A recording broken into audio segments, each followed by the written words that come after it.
Hello everyone, I am Rex Red and I am back today with another EZ3DTV tutorial. We have to select our stream. Let's see, it says select stream. We're going to go here and select that and see how we are doing. It says we have an excellent connection. How very nice. It has been a while since I have been here to make any kind of videos because I've had to go out and work a job because YouTube demonetized my channel and left me with like no income. So I work now 7 days a week, 10 hours a day, and I usually have about an hour at night before I go to bed. And I usually have a couple of hours in the morning, which I spend working on my on my current job, preparing to go to work. So basically, that leaves me with no time to work on YouTube because I just don't have that income. And that's the reality of when YouTube demonetizes people, they can't work for YouTube anymore. It kind of works that way. Isn't it amazing how when you take and stop, Angus, when you stop paying people, they have to go find another job. It's kind of how that works. It's amazing. It's like how us poor people have to struggle and pay our bills. So that is why I have not been here, and that's why I will not be here that much because of that particular thing. It's amazing how that works. Okay, we're going to go with a splash screen. I will be right back.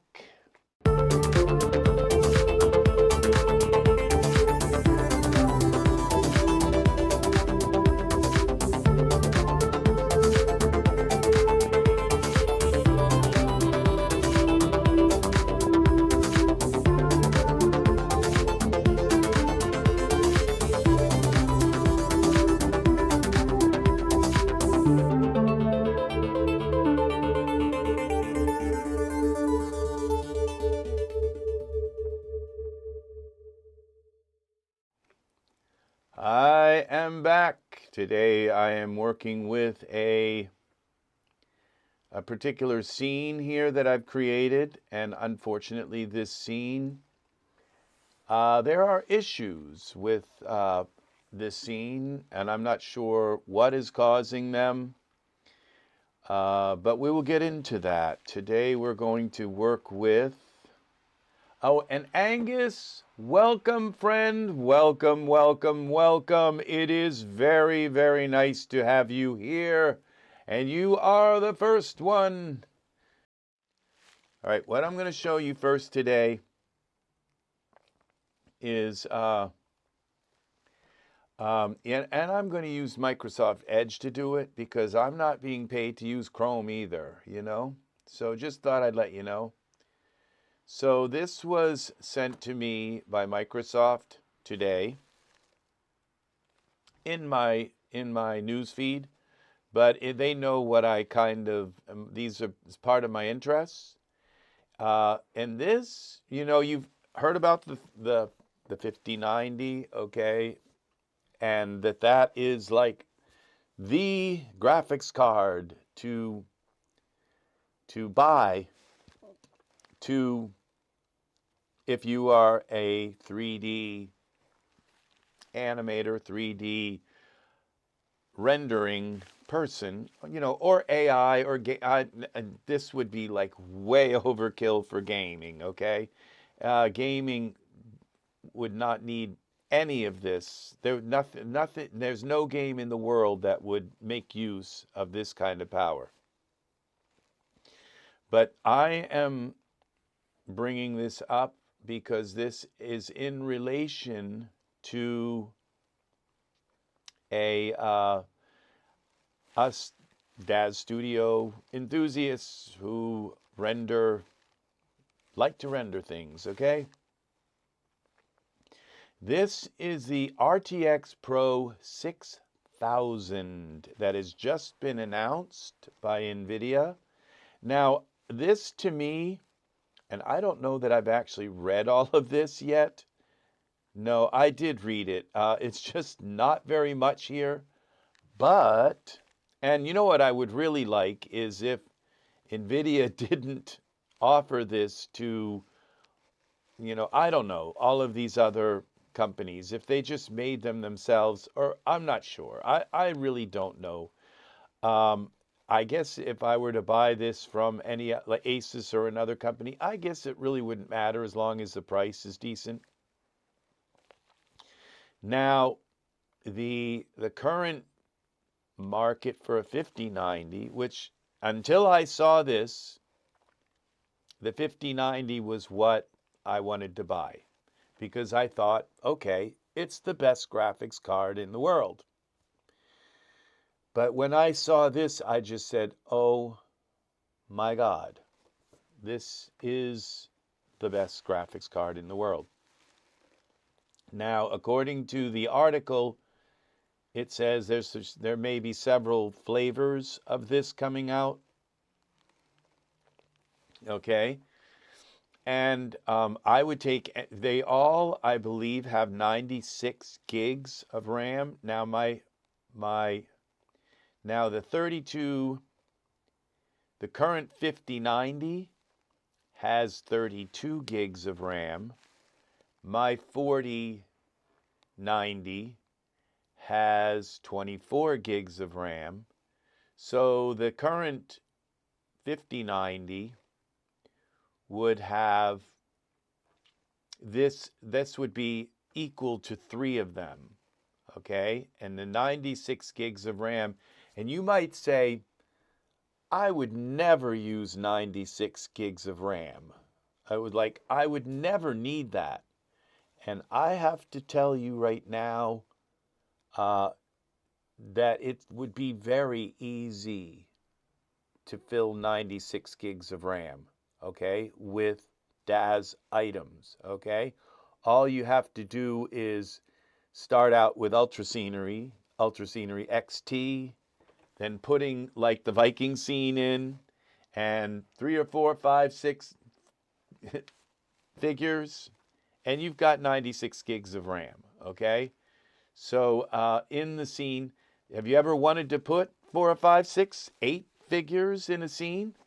Well, you can do it with this. And you can have a scene around them, okay?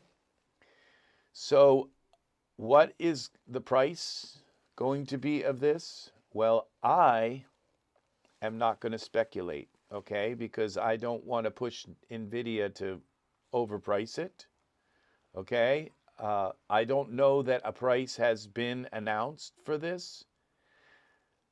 And I am not going to speculate, but whatever the price is, I will be buying one of these, okay? And if you figure, okay, well, people buy very expensive things all the time. They buy cars. I just bought a car. It's $32,000 car, okay? Now, this little box here is not worth $32,000. Not by any stretch of the imagination.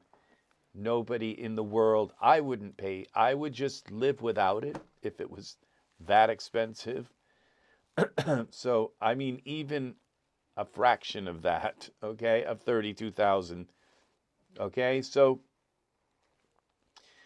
but this right here is an amazing thing. And it says Nvidia hasn't, let's just read through this, okay?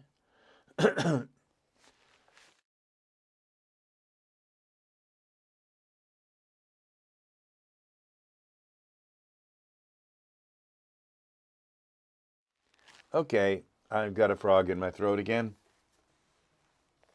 It says, Nvidia is announcing its RTX Pro Blackwell series. This almost seems like a hoax, okay? It's too good to be true that this is actually coming out, okay? It's based on the RTX Blackwell architecture, okay? And announcing its RTX Pro Blackwell series of GPUs today, designed to meet the needs of professional designers, developers, data scientists, and creatives. That's us, okay? We're the creatives. The lineup includes a top-of-the-line RTX Pro 6000. The lineup, okay? So I guess the top of the line would be the RTX Pro 6000 Blackwell GPU for workstations, as well as other RTX Pro Blackwell desktop and laptop variants, and data center version of the RTX Pro Blackwell.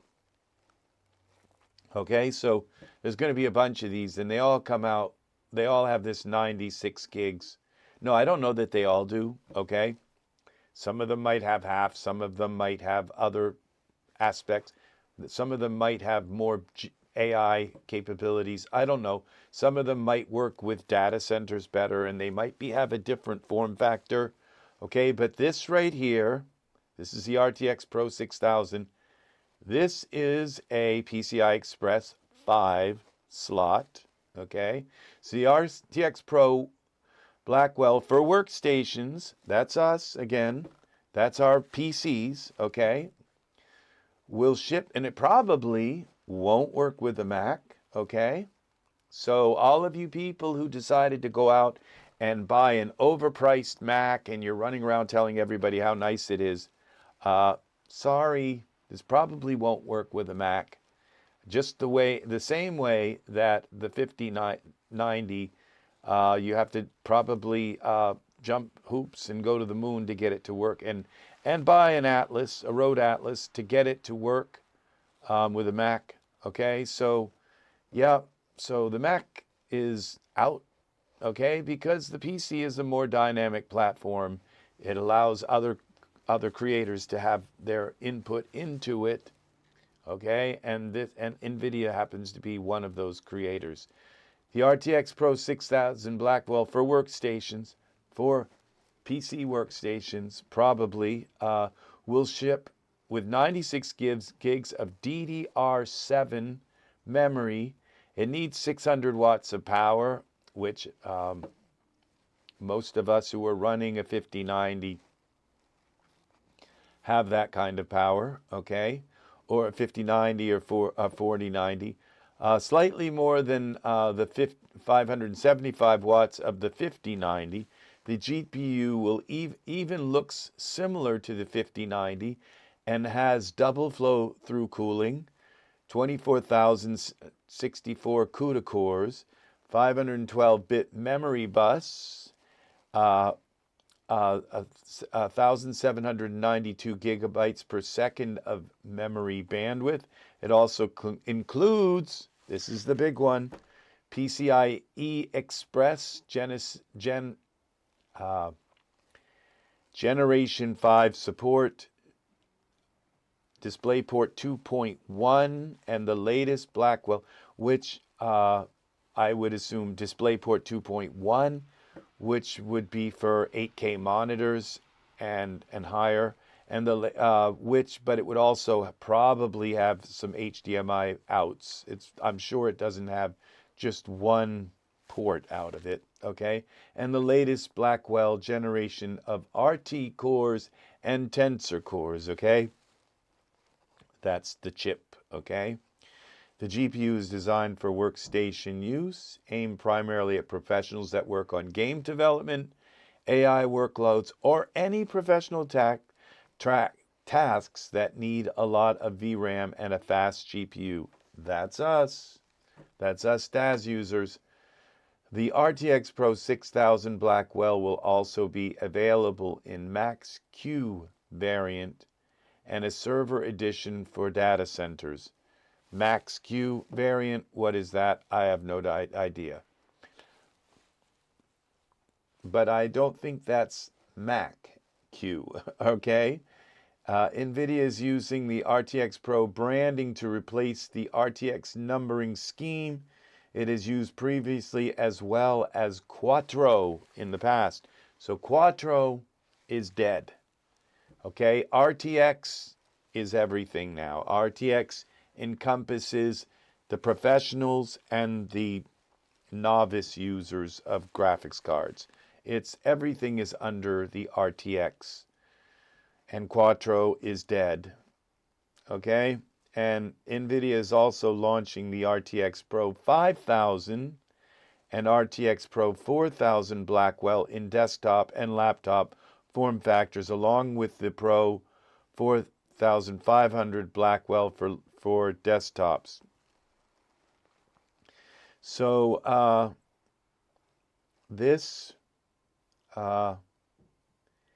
so Pro 5000 and Pro 4000, these may one may have 64 gigs of RAM, the other may have 32. I don't know, but just a faster, more CUDA cores. I don't know. Laptop versions of the RTX Pro Blackwell will also include the 3000, 2000, 1000, and 500, but it will not include the 6000. Okay, so you will not be able to get the 6000 Pro in a laptop variant. It comes with up to 24 gigs of VRAM for the laptop, which is crappy. Okay, 24 gigs of RAM is not enough. Okay, it's just not enough. Okay, for us Daz people, we need at least 64. Okay, to really work with UltraScenery and all of the kind of in-depth stuff. Unless you're just one of those people that just does these cute little portraits. Okay, and so all right, so. And these GPUs also support Nvidia's latest Blackwell Max-Q technologies that the company claims will intelligently and continually optimize laptop performance and power efficiency with AI. Okay, so that's an interesting thing, this Max-Q technology. I'm not going to look this up right now. If you want, look up Max-Q technology, but it's basically using, I guess, AI to look at how you use the computer and then allocating resources to use it more efficiently. Okay, these laptop GPUs will also challenge AMD's Strix Halo chips that have 128 gigs of unified memory that is shared among CPU, GPU, and AI engines framework has built a tiny desktop with AMD's latest chips, so it will be interesting to see what kind of workstations and laptops will ship with Nvidia's RTX Pro Blackwell GPUs. Nvidia hasn't put a price on the RTX Pro 6000 workstation variant just yet, but this GPU will be available from distribution partners like PNY, TD, Cynix. Okay, so it's going out into the wild. It's not going to just be Nvidia, but it will also be with PNY, TD, Cynix in April, and with availability from manufacturers like Dell, HP, and Lenovo starting in May. The server variant will be available from Cisco, Dell, HP, Lenovo, Supermicro soon. Cloud providers like AWS Cloud, Google Cloud, Microsoft Azure, CoreWeave will also have RTX Pro 6000 Blackwell servers later this year. Now, who knew this? Now, anyone who went out and bought two 5090s, oops. Okay, because I mean, the 5090 is like a game to me. Is a game. It's for like really big enthusiast gamers. Okay. Now I think I might have. Okay, we must be okay. We need to go here, I guess, and where is that? I have to turn on the ads or I won't make any money from this. Turn on monetization. Monetization is now on. Okay, that was good.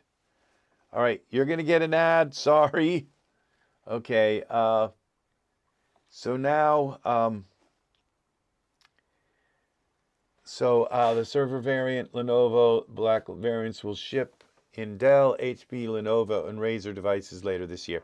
Okay, so the idea, okay, would be to put two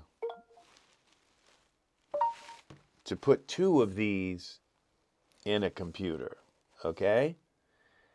And if you were to put two of them in a computer, well, you won't have like 100 and unlike AMD, which and I don't know if Microsoft and Nvidia are going to allow them to share the memory, where it would then be 96 times 96. 6 and 6 are 12. So a 9 and 9 are 18. 20, what would be 22, 222? I don't know, something like that.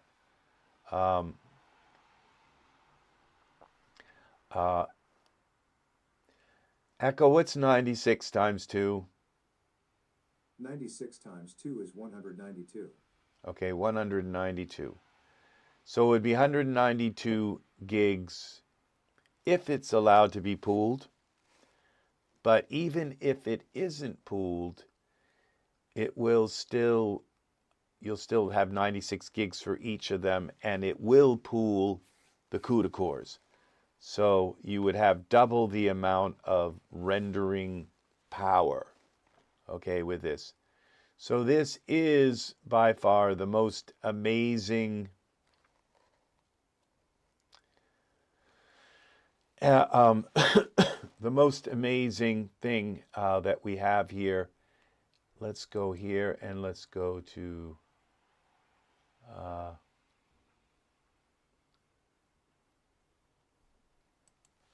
let's go to our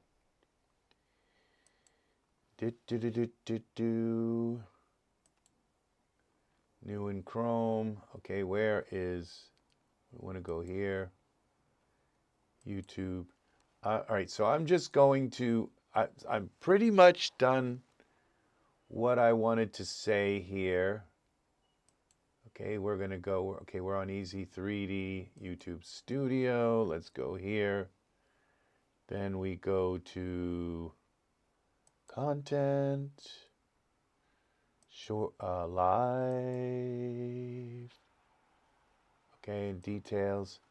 Okay, we're going to put this into our RTX Pro 6000 video card, Nvidia. Okay, we're going to put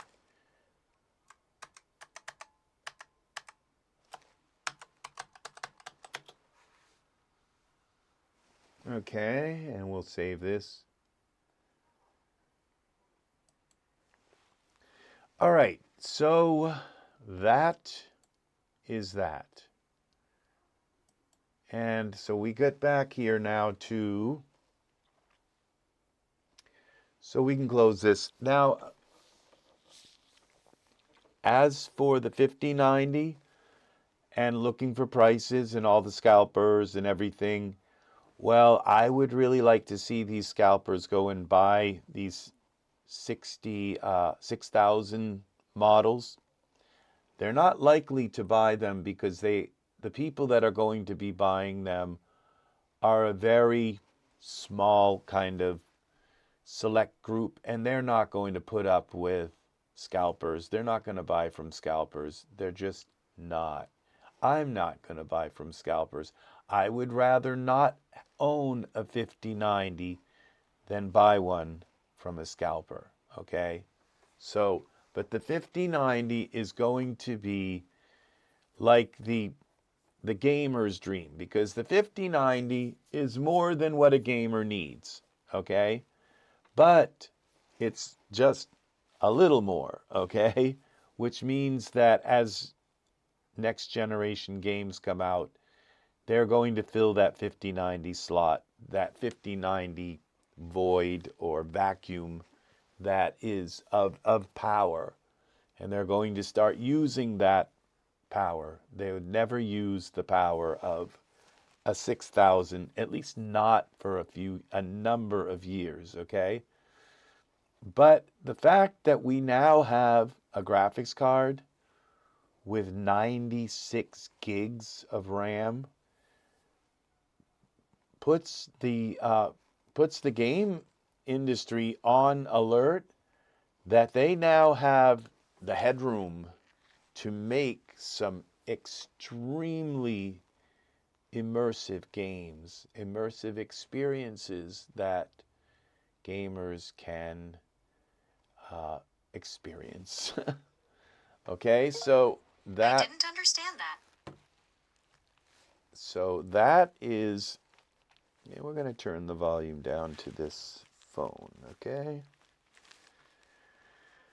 So that's what's up. This is, so I am, like as I said, I am no longer in the market for a 5090, okay? Because the 5090 having like only what, 24, 32, 6, 8 more gigs of video RAM. Yeah, it's nice, but it wasn't enough. I just, as soon as they said 32, I said, because to me, I needed that doubled. I needed like 64 gigs of RAM, okay? 96 is like, okay, that pretty much solves the scene problem, because to me, I believe like 36 to maybe 48. I was thinking 48 gigs actually for the 5090. 48 gigs is probably enough to work with Daz Studio and put most items in, unless you want an entire army of Genesis 9 figures in your scene. This is going to get a like from me. This right here, I like the view comments, and let's view the comments. Super arrived 3 hours ago. A far cry from improvement from my 10. Of course, full investment. Handle your loss, Pascal. Add the eMedsa bus of the fact IO. We have enough to play a game on PC since quad pumped processors. Dual 3.2 should be cool. To leave out RTX doesn't seem to hold worth. Okay, if the 550, 80, and 59 are melting, what is this beast going to do? It's just more RAM, okay? It's,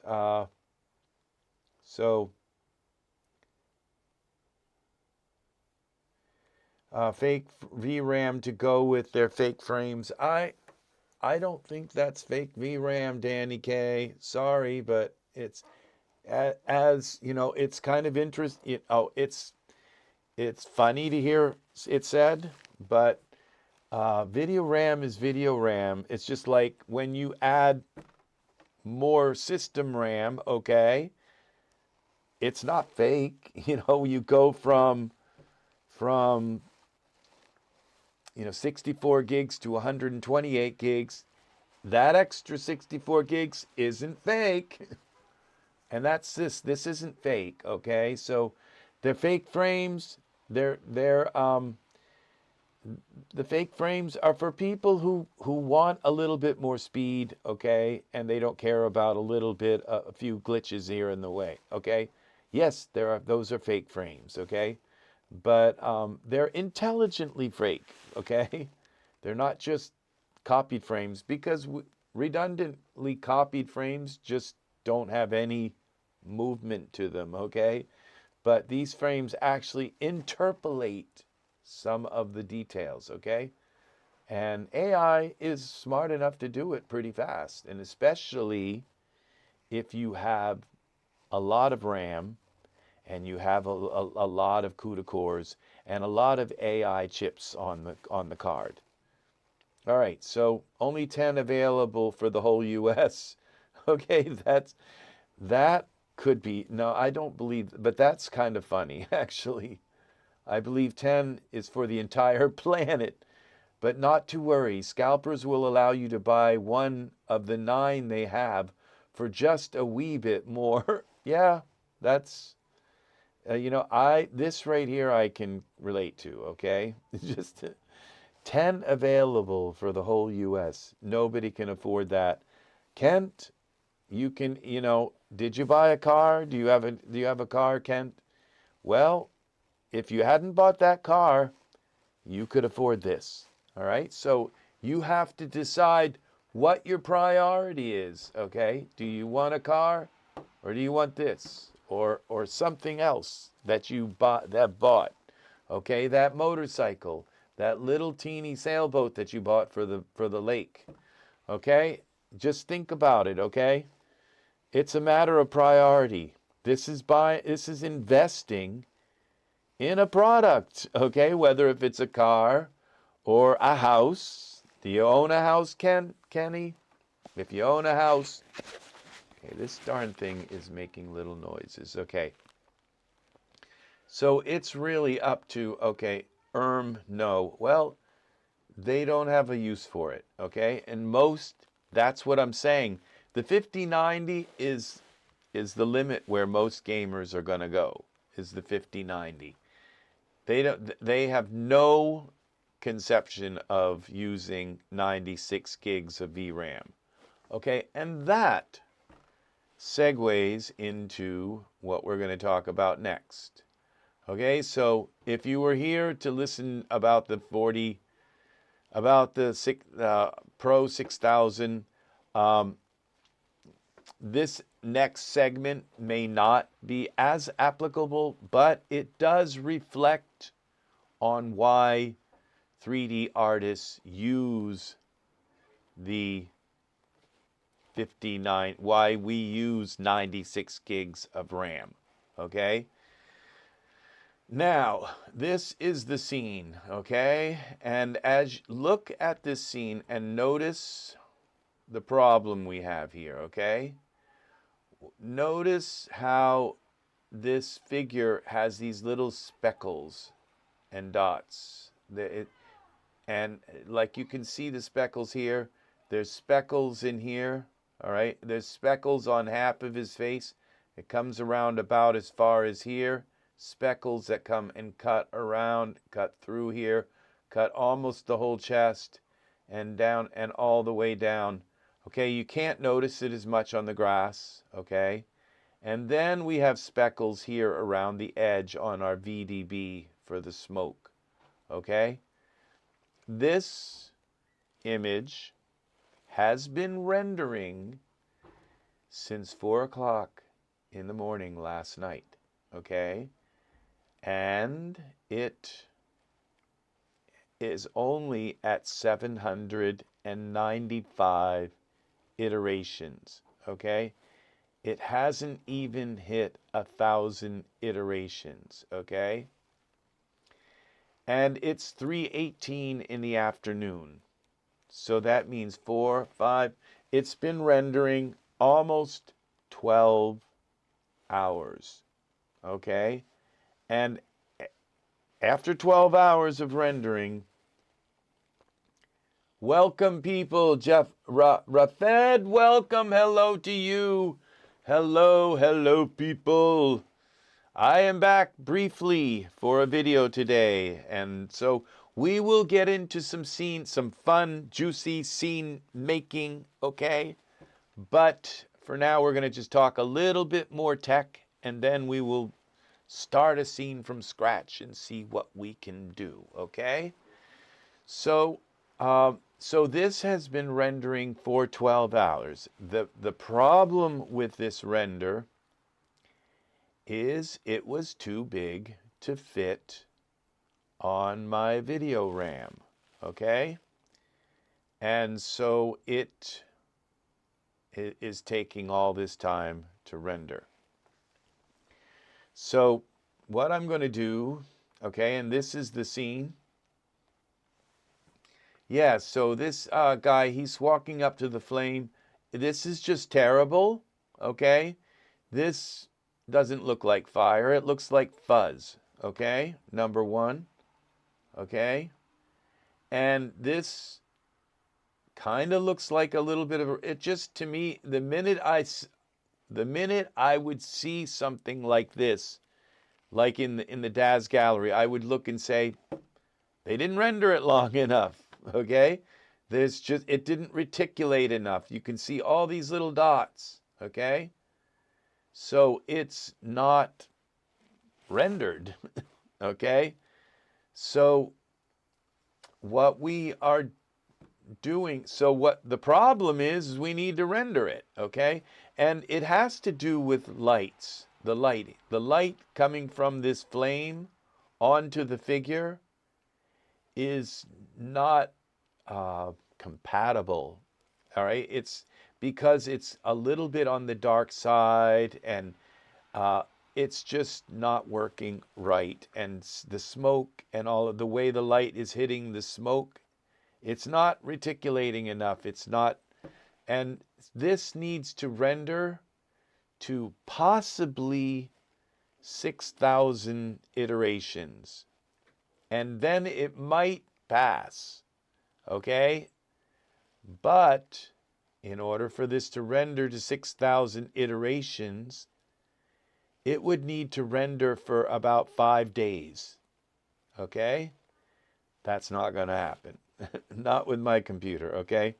So what I'm going to do is cancel this, all right? It's rendered enough. So what is happening is this is rendering with my PC. My PC is rendering this because it had too much video RAM, okay?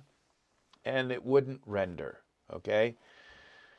So we're going to cancel this. Okay, it's been rendering for 12 hours, almost 12 hours. And it will take a while to cancel. And then what I'll do is save this as Finley. Okay. It's a nice scene. It's just, and the reason why there is so much data in this scene, okay, is because you see this background here. This is a new scene that just came out in the Daz store, okay? This is a new ground plane, and it has like an underground, it has like a mound with a door.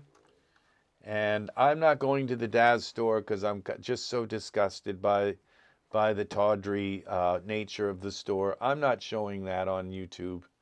Okay? The Daz store, clean up your store. It's trash. Okay? So, but this is a mound with these beautiful rocks. Now, this is the kind of stuff I would like to see in the Daz store. Okay? So, and it may take a while for it to cancel. Thank you very much. 5 days renders. Wow, I started bringing my figures to Blender and render my scenes in Blender. This speed up the render and also allows me for more control of my meshes. Blender's not going to do any better with this, okay, Rafed, because it's over 24 gigs, all right? Blender hasn't got some magic algorithm to deal with a 24 gigabyte file other than lowering the quality of the textures, okay, of the shaders. And so if Blender lowers the quality of the shaders, well, guess what? You can lower the quality of the shaders in Daz too. Okay, you can remesh you can take and lower the mesh quality of your figures in Daz by setting them to base or using a program that lowers the mesh, the amount of vertices, and so you can do that in Daz. You don't have to go to Blender to do that. And Blender kind of destroys your figures, okay? It destroys the way they look. It destroys, and you can't import, you cannot import UltraScenery scenes into Blender, okay? Blender is just anything, and if you bring them into Blender, it's going to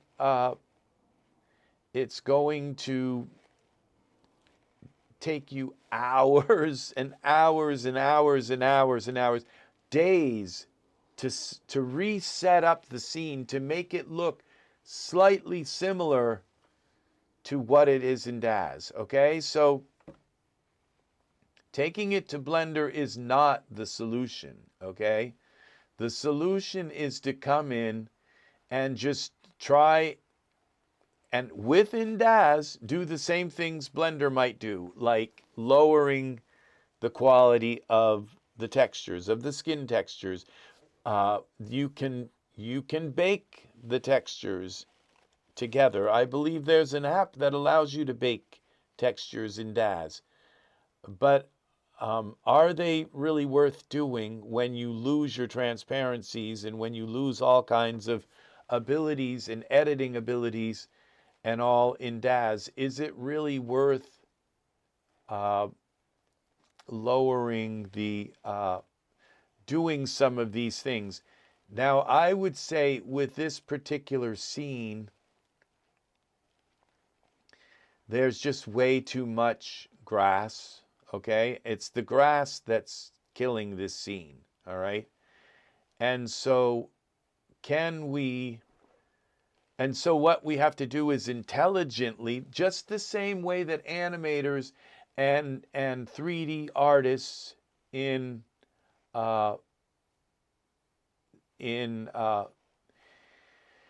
like that work for Pixar and work for Disney and work for all of these 3D companies, okay? They cut corners all the time. They do everything they can. You could try and render the background, but if I render the background, I lose this grass in the front, okay? In front of him, because you can't put grass in front of him if you render the scene. So it's just not going to look right, okay? I would have to put a layer of grass up in front, okay? It's just not going to look right, okay? So what we're going to do, as soon as this allows me control over this again, I might just have to Control Alt and Delete to get out of this. So I may not have even been able to get an actual render. It could take 20 minutes for this to give me back control of the program and of this render, so I can save this render. But I've run into another problem with Daz, and that is that just a minute, I'll be right back. I have to.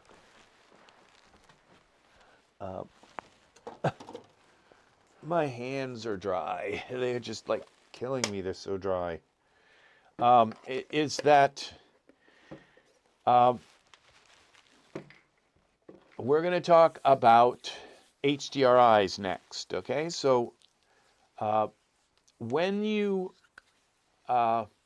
if you notice that when you click on an HDRI in the Smart Content folder, okay, a lot of times it says that HDRI, I believe it calls it a scene, a render.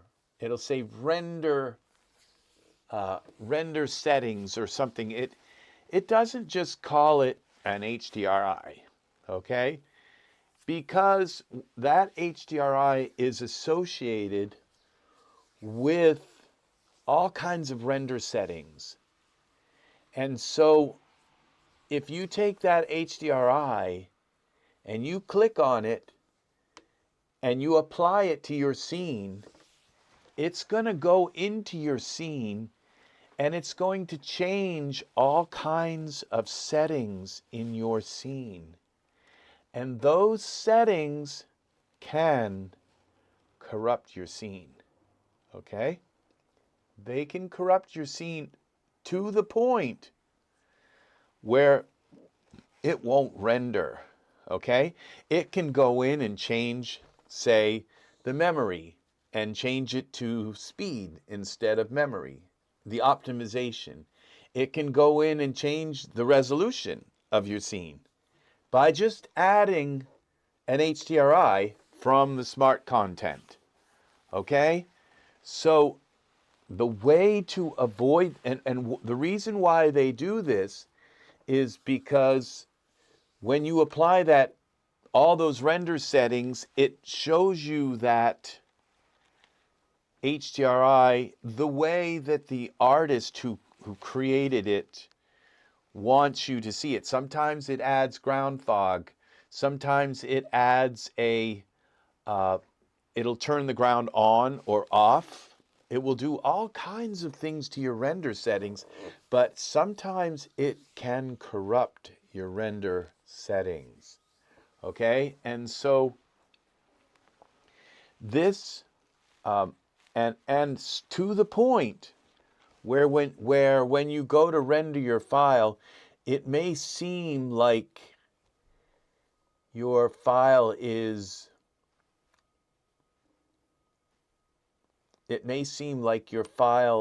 too big, and it keeps saying that your file is too big. You know, you get that black screen because your file, because there's too many gigs of video memory in your scene.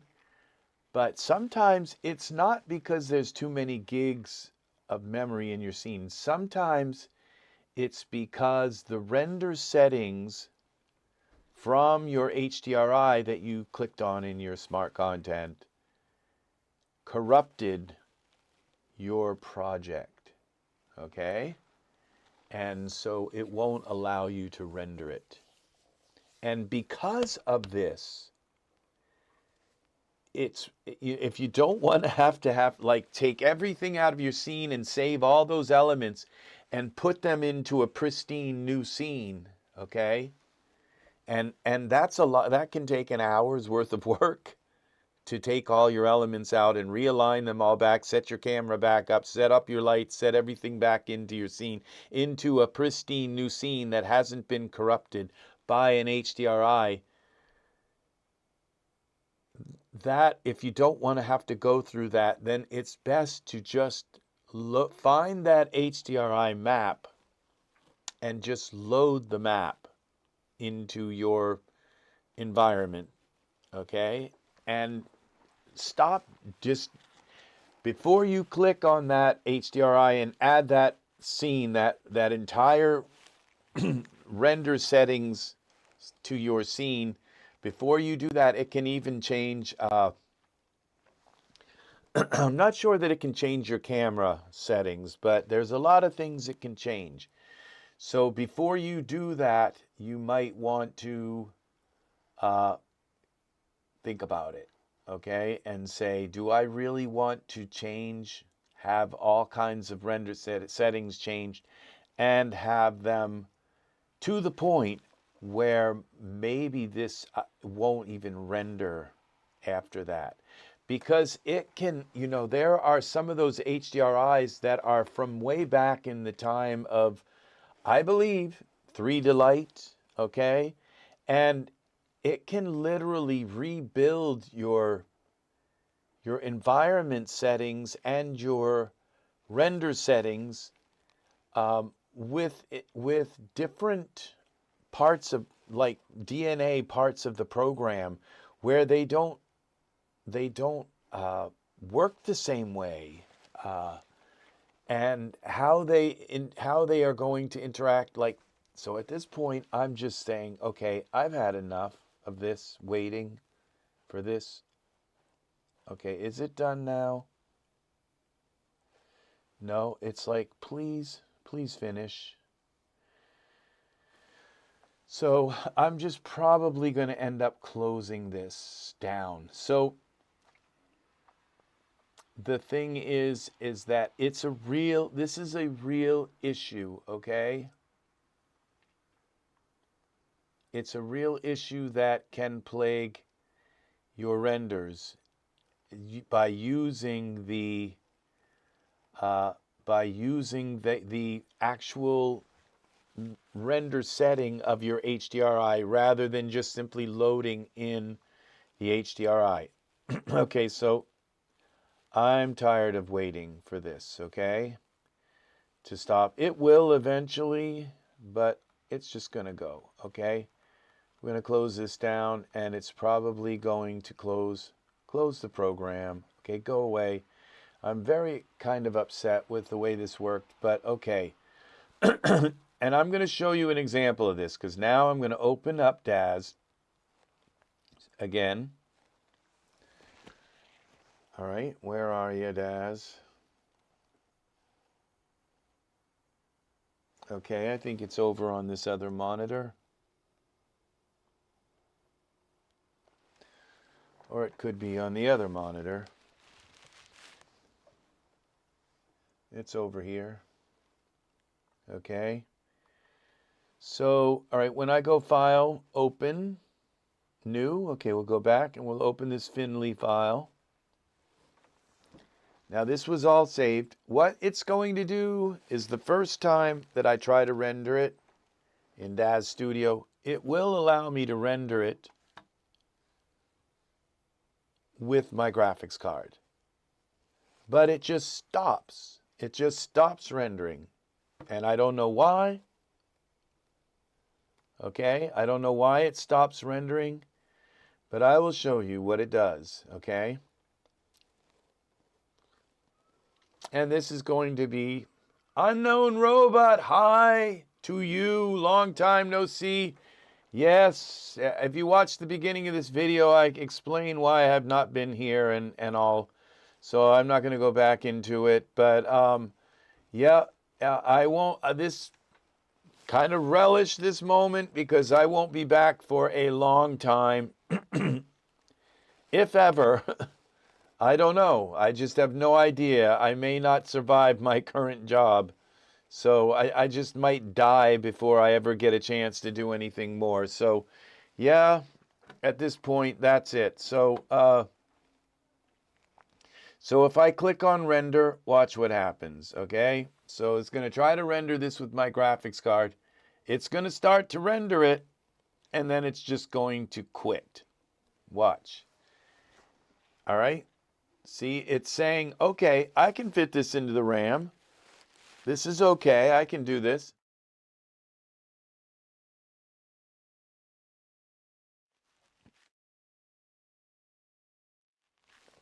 So as you can see, it's starting to render it. Now it's going to prove me wrong, probably, but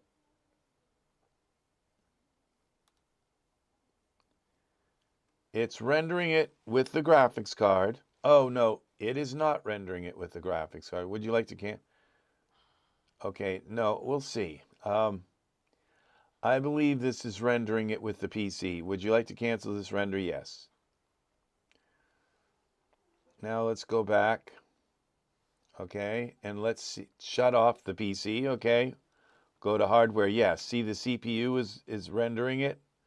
Now I click render again, and it won't. It'll go black, okay?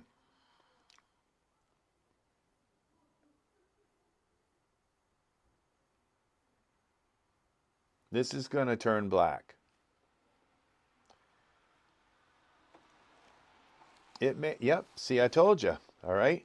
Now that means, now what it usually means, okay, is that there is too much in this scene for it to render. So you would think if I came into UltraScenery and turned that off, just turn off UltraScenery, okay? And now it's only got to render a few things, okay? It takes out the big chunk of all those pieces of data, okay? Watch what happens. It goes black again, okay? You see, this is not because now if I turn off the ground, let's go to this ground, okay? So all that's left is this one figure, the clothing, the fire, and the, all right, so let's go to render this.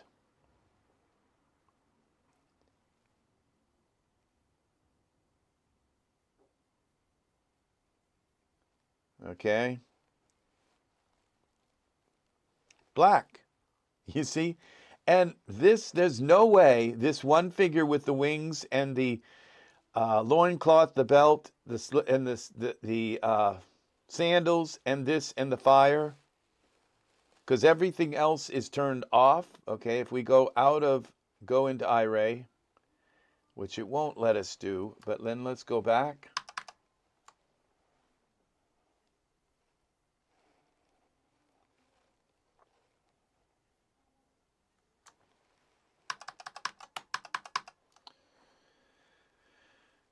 All right, come back. Come back.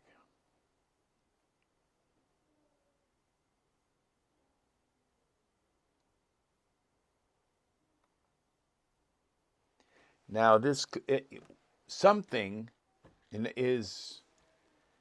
has like what I would possibly call a floating pointer, where it's just creating data. It's got something that is like creating infinite data that is just telling the graphics card like add 100 times infinity, and so it's creating that kind of thing.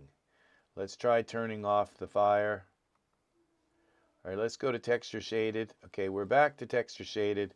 Will this render without the fire on?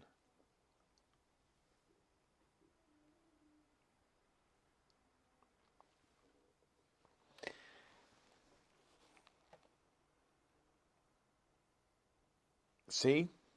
And there's no possible way that any of this excuse me, could be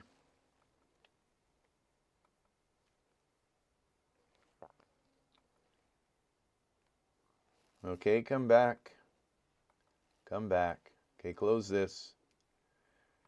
Okay, we turn off the burner. And we got Finley here. Let's get rid of the sandals because we don't need them because the grass is high enough.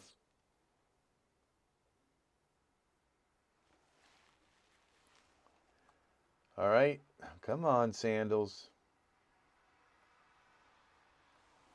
Delete. Why isn't it deleting? Okay.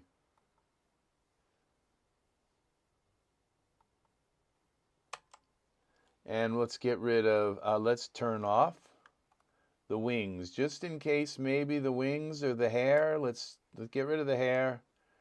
And let's get rid of, where are the wings? Scalp. Is this? No, we want that, wings.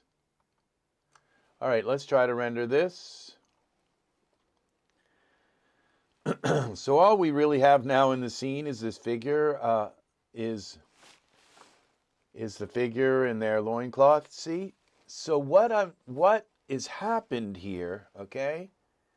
And if I go and delete, let's just delete this background, this ground, okay? What is this? This is the placer, okay? We'll turn that off. Okay, let's try this, render. We've just deleted the entire background, all right?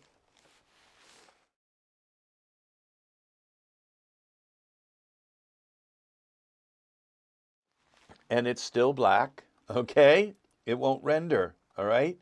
Now, let's delete UltraScenery, okay? From the scene, let's delete the okay, the burner. So the only thing we have here, okay, and we'll delete the wings. The only thing we have in this scene is this Finley with, and we'll just undo, get rid of the hair, okay, is a loincloth, okay, and a belt, and eyebrows, the things that come with him, okay? Nothing, we got a spotlight and a camera. We go click render.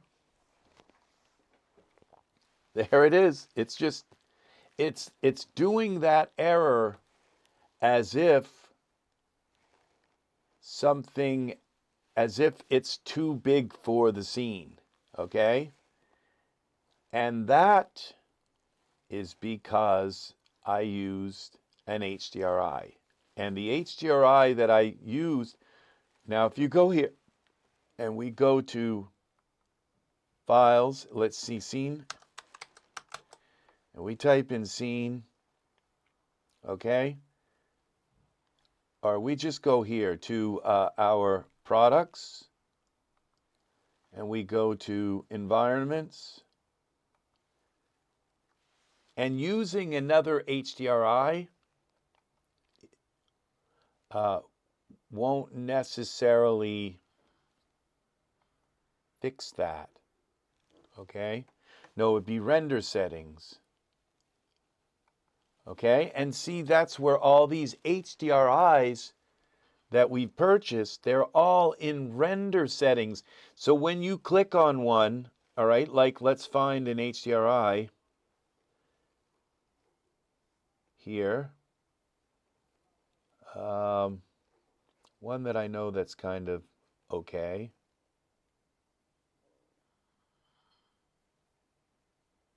And if we change the HDRI, it may like refresh the render settings. But what's happened is this HDRI, okay, these orchestras are pretty nice. Let's see, this is a nice one, a night one. Okay, so now let's go into render. Did it fix our render settings or not? Nope. Okay. And all right, now let's just delete Finley. Okay. Will it render with like nothing in the scene? No.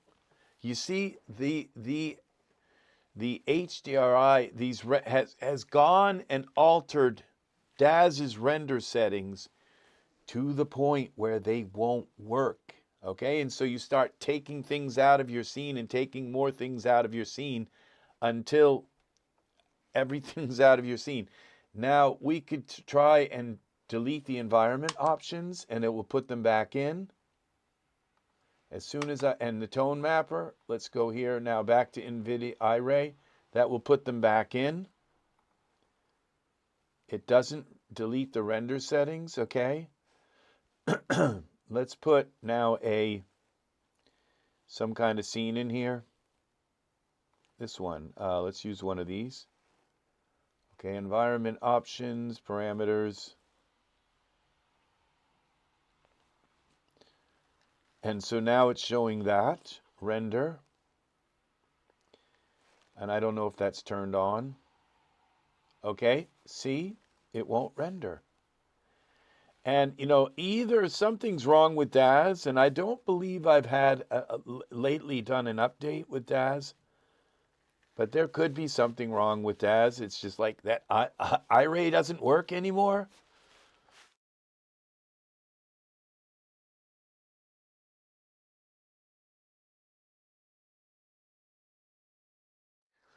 Because it has been a while since, now let me delete my camera, my spotlight. Okay, let's try this. Okay, see, so the render settings, and you notice this doesn't say, like these, they don't say HDRI. They say render, okay?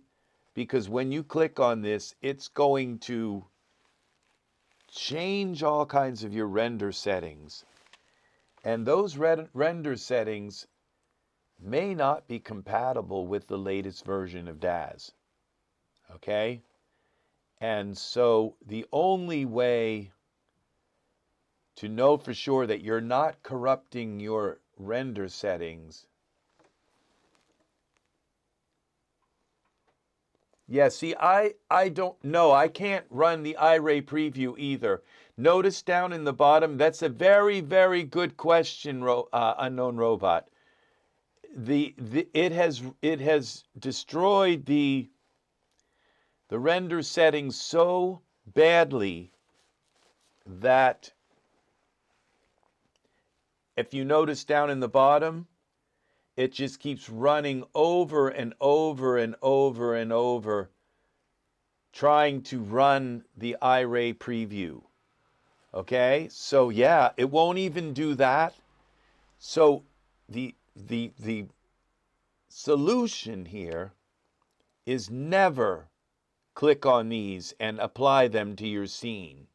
Always find the image and add it to your environment options here, your environment map. Okay, add it that way and try to get it to work that way, because what'll happen is it doesn't just change, because if you notice, I go into my render settings here, editor, and I click on general. These things, maximum samples, maximum render quality, these are things that that I normally, dome rotation, like these are things that you normally change and there's no problem. Okay? And so these maximum render settings and all of that, and then you go at optimization. I can go to memory, which is usually the best way to make it work. Okay, it's not working. Filtering, Firefly is on. These are all normal to the way, nothing's changed.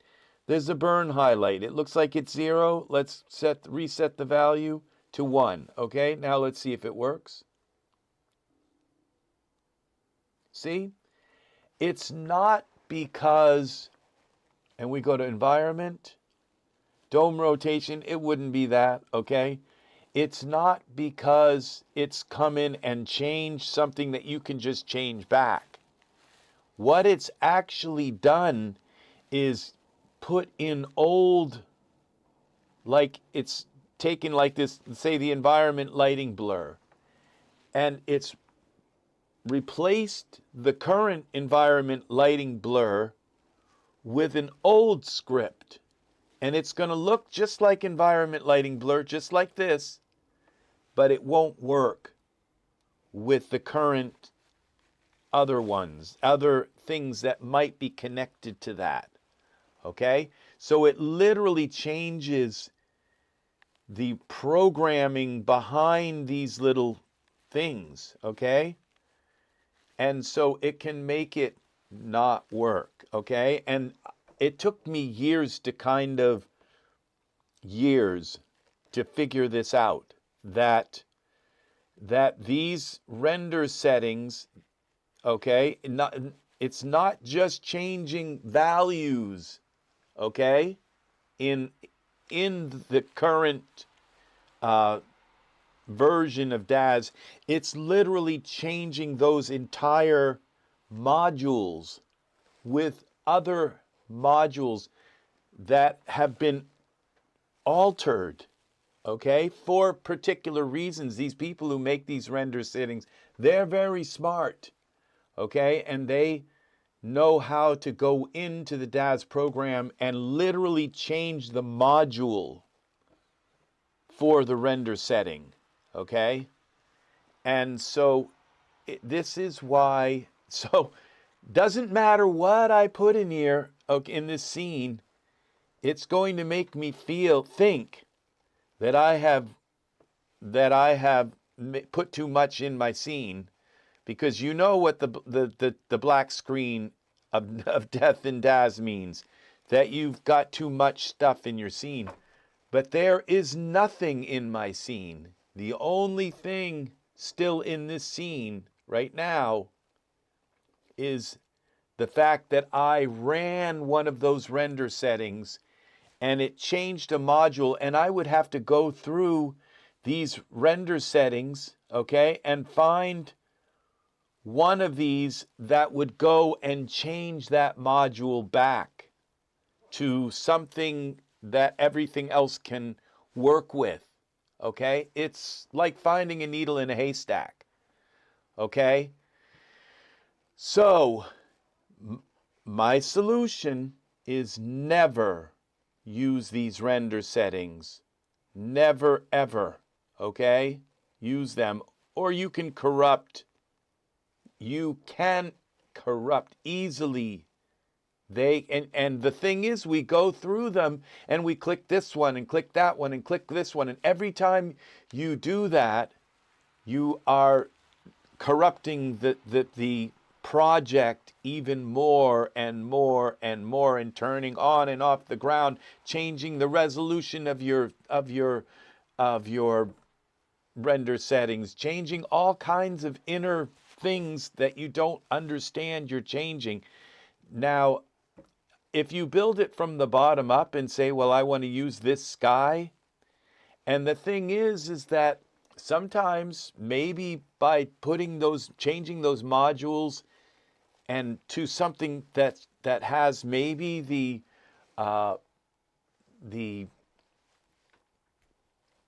limits turned off on certain things and all, that it can produce a magical effect that just putting the HDRI in your environment isn't going to achieve. That's another possibility also.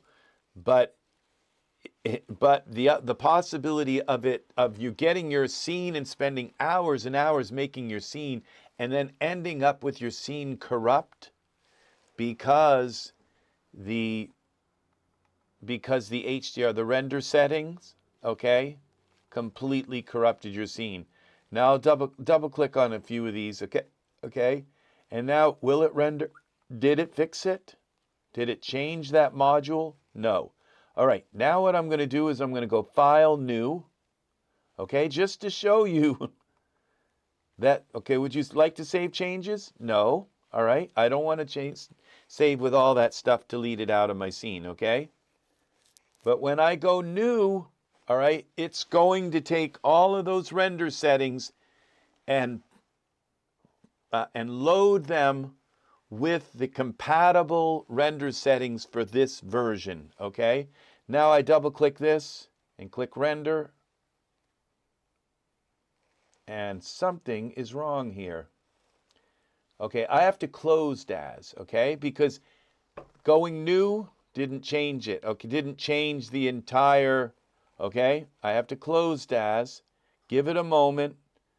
I hope it's not something wrong. I just last night installed the latest version of the Nvidia Studio, but it was doing this before I did that. So it's not that. It's just because I have to actually open Daz and let it go from, okay, now we can just click render and see what happens, okay? See, now that it tried to render, it rendered, okay? It just rendered so quick. Now let's put a figure into the scene, okay? Let's put in our Genesis 9 male figure. Okay.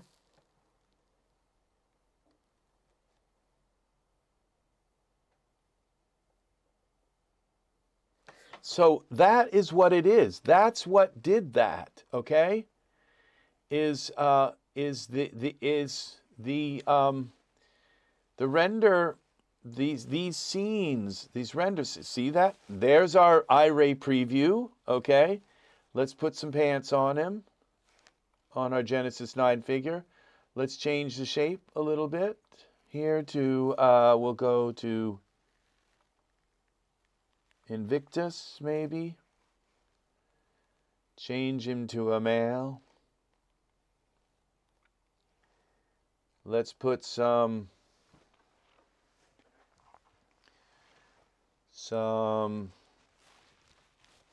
skin on him.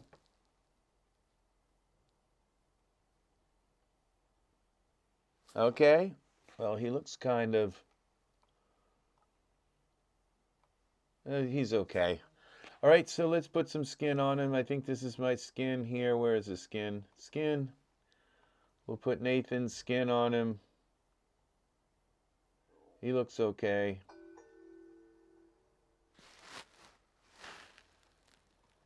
And what have we got? All right, and then we'll hit render.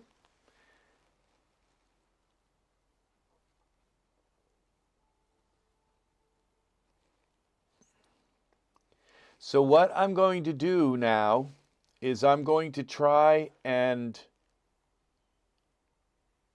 all right, there's that. I got something on my monitor. It makes it look like he's got, all right, there's Invictus. And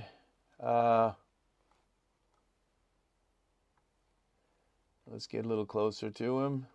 He looks a little emaciated, but there he is. He looks pretty good. So render, click render. No problem with the render here.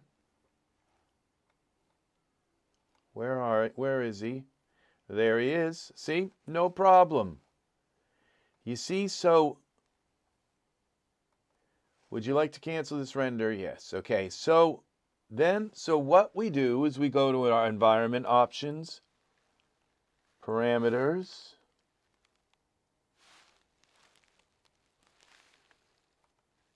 and I'm going to just do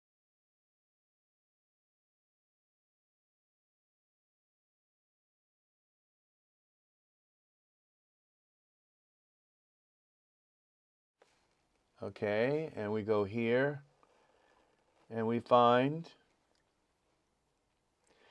see these are the actual HDRIs that I have copied out of my library, my Daz 3D library, and brought them into.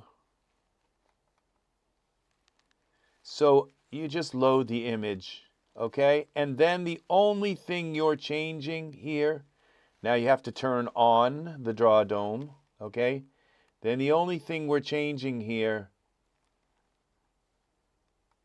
is our image, and we are not changing any of the actual. So we're not changing any of the actual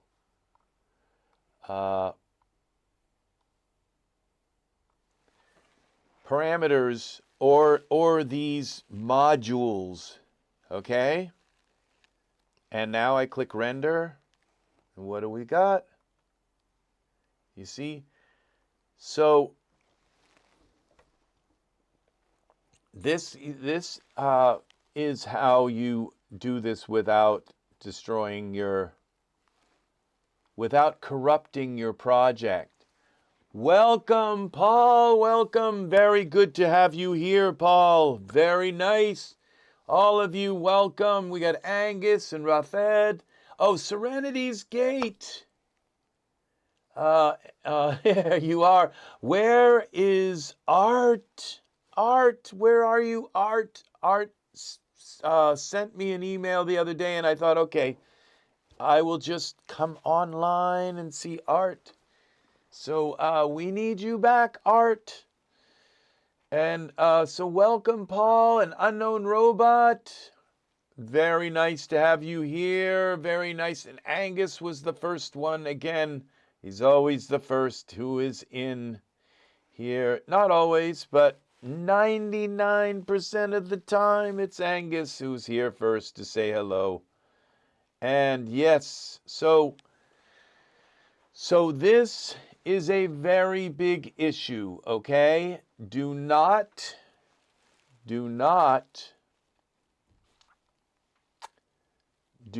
use these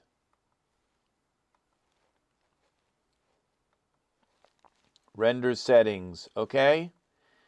Do not use the render settings for your scenes. Always load the image. Well, Angus, you are welcome in the shadows, in the light, however you like it.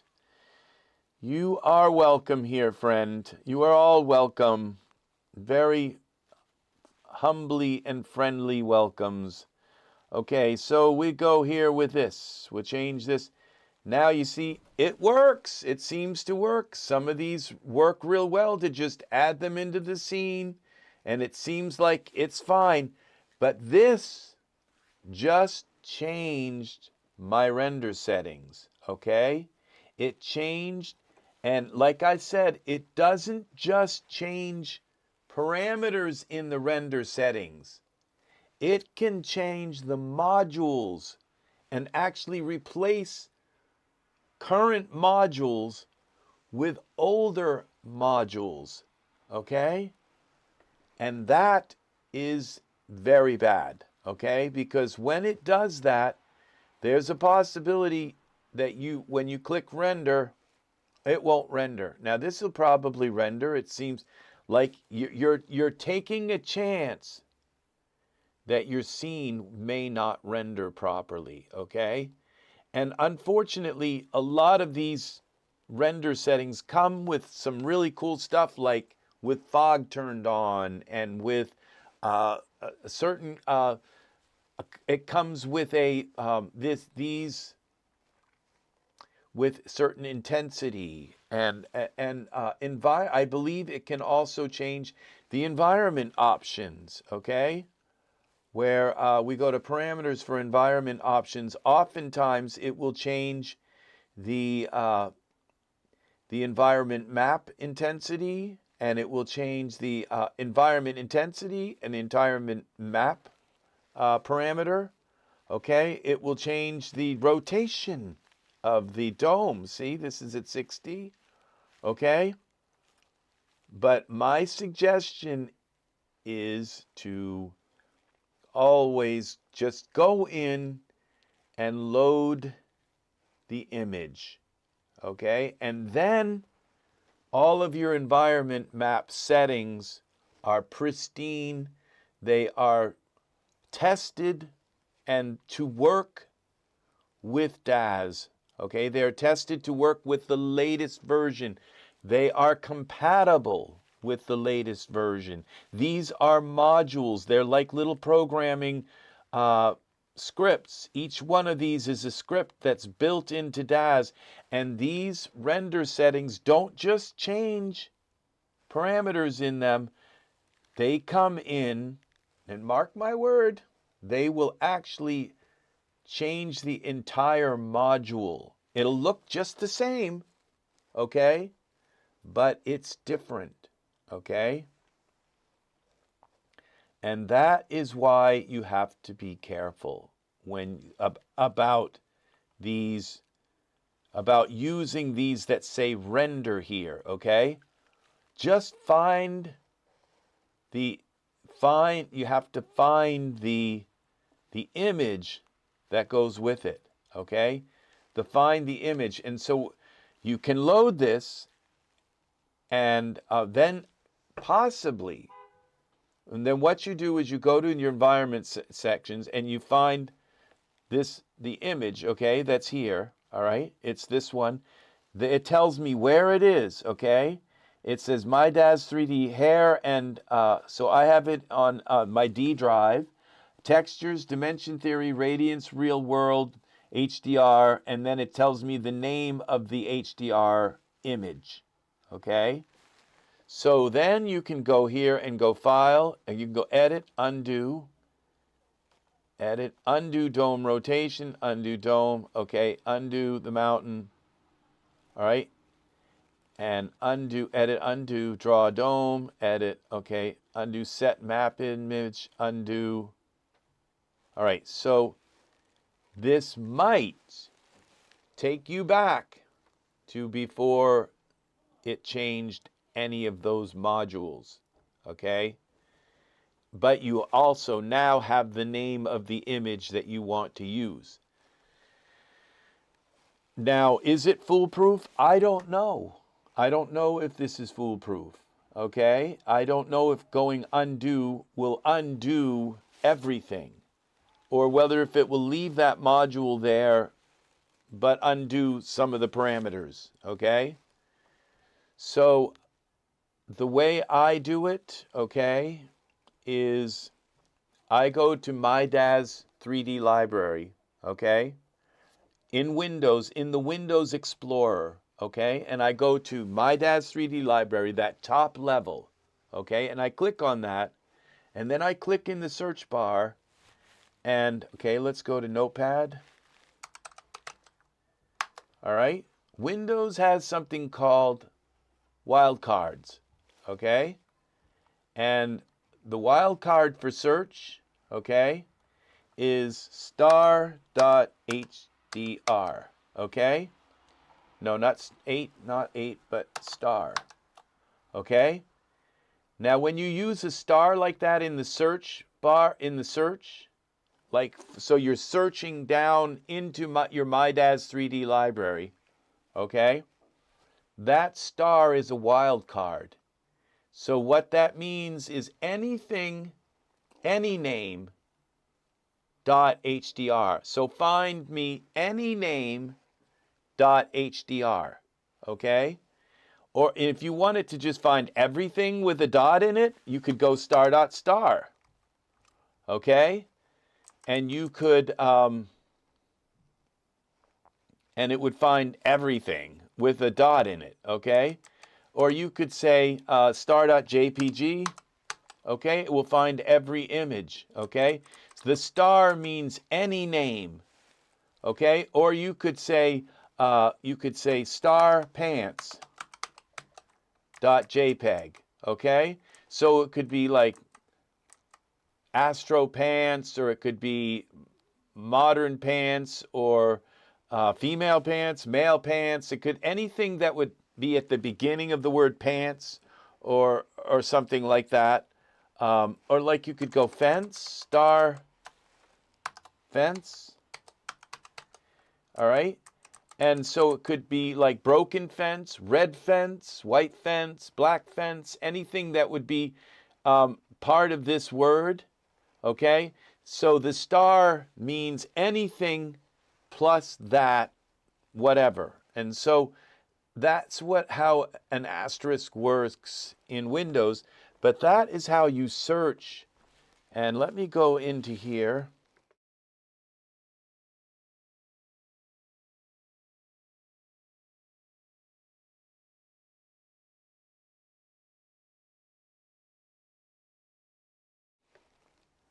Okay, here's my Daz 3D library, okay? So I go here and I search for star dot HDR, okay? And this is going to look, now I've moved most of my HDRs into another folder, okay? But it's going to find a bunch of them, okay? Red sky, sunrise, okay? These are the ones that I didn't move, okay? It's not very many because most of my HDRs, but it's still searching. It'll find more, okay? This is how you find all of the HDR images, okay, in your, and look, it's finding a ton of them. So I didn't move them all, all right? There's a bunch still left here, all right? A ton.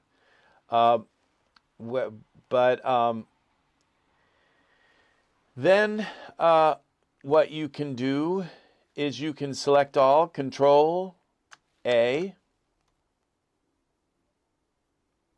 Come on. Control A. Come on now. Control A. All right, it's still searching. So I could just go down to the bottom here like that. Okay, down here. Let's just go here, Shift. All right, so all of those are selected, okay? That's a lot of them, all right? And you can then just go Control C, which would be to copy them. Then you open another folder on a drive where you got a ton of room, and you paste them into that folder, okay? Then what you have to do is you have to take all these files and you go into Photoshop and you batch convert them and so that they have a little teeny image. So what it'll do is because Photoshop can read HDRs, and you don't just do HDRs, you do also EXRs. EXRs are the Mac version of an HDRI, okay? So HDR, so this right here these are all the Mac versions, okay? And there might be more here, okay? Yeah, it's finding more and more and more. Ice and Nebula 16, all of these, they're the same things. They're HDRIs, okay? Some of them have EXR and some have HDR, okay? But you want to copy all of these and put them into that folder as well. So it finds every HDR in your My Daz 3D library and every EXR, and you use that same hotkey, that same wildcard, which is the star, which means anything .exr. You see, because they have all different names at the beginning. .exr, okay? And so if yours don't show this, if it just shows the name, it's there. It's just Windows is hiding the end. But just do a search for anything .exr or anything .hdr. And whatever comes up, copy. Don't move them. Do not move them. Just copy them from here. Select all, Control A to select all. And for some reason, oh, that is not working. I might be over here, Control A. Okay, back over here. It might be because it's still searching. Yeah, it is still searching. See that? It won't let me do any command until it's done searching. So you want to select them all and then copy them and then paste them into a folder on a hard drive that you've created that has that has enough room for gigs and gigs of HDRs, okay? And then once you get that done, okay, then you can go here to Home, HDRI All. Now, you see this folder is my folder that I created. I called it HDRI All, okay? And this has most of them, except some of the ones that I've made recently, okay? These are and as you can see, there are 7,000 images, okay? And these are Yosemite, these are all, there's so many of them. Now, what I have is these are these are EXRs, and these are HDRs. It tells you what they are, okay? Now, there are tools that allow you to view these files in Windows Explorer, and you can install them on your computer, and it will allow you to see them. Do not install that. Do not install a preview program that will allow you to see these files, okay? Because it takes too long, okay? When you open this folder with 7,000 of these, it shows you one, then another, then another. It takes so long to read each HDRI file, and it has to do it every time you open the darn file. It has to redo the thumbnails, okay? And there are so many of them that if you get here, you're still waiting for it to catch up and show you what this one is and what that one is and what this one is and what that one is, okay? What you need to do is you need to go into a program. It's called a batch converter, okay? And you need to convert them into JPEGs, okay? small JPEGs that aren't that big, okay? Like, let's see how see, that's big enough to see the file, all right? They're not that big, all right?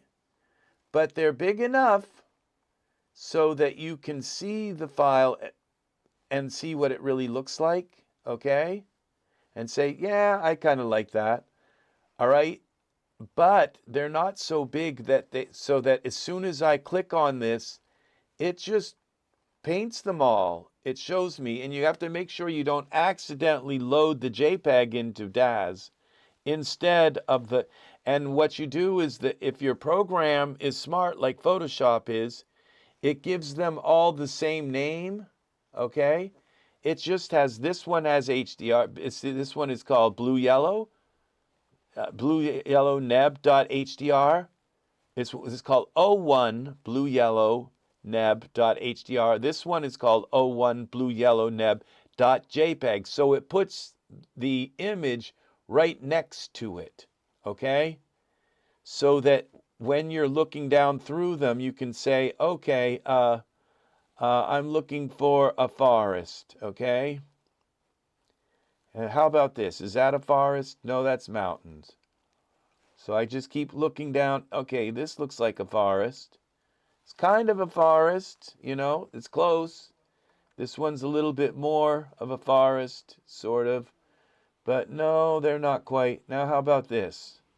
See, we're getting closer, okay? See, and then and these thumbnails are instantaneous. They just come up immediately and show you what they are, okay? And Daz does not have an HDR viewer or an EXR viewer built in. There is a program you can buy, okay? You can open render settings files. They are text files, and if they open scrambled, they are compressed. You can uncompress them by changing the DUF file extension to RAR. And then uncompress with WinRAR. The format, okay, do you have one of the old scenes that worked before such as the Christmas ones? Okay, I have to catch up with this. Do you have one of your complex old scenes that worked before, such as Christmas ones? I would try rendering one of those because you know they have worked. Okay, so I think I've gone beyond that, robot, and explain unknown robot, because it is because of the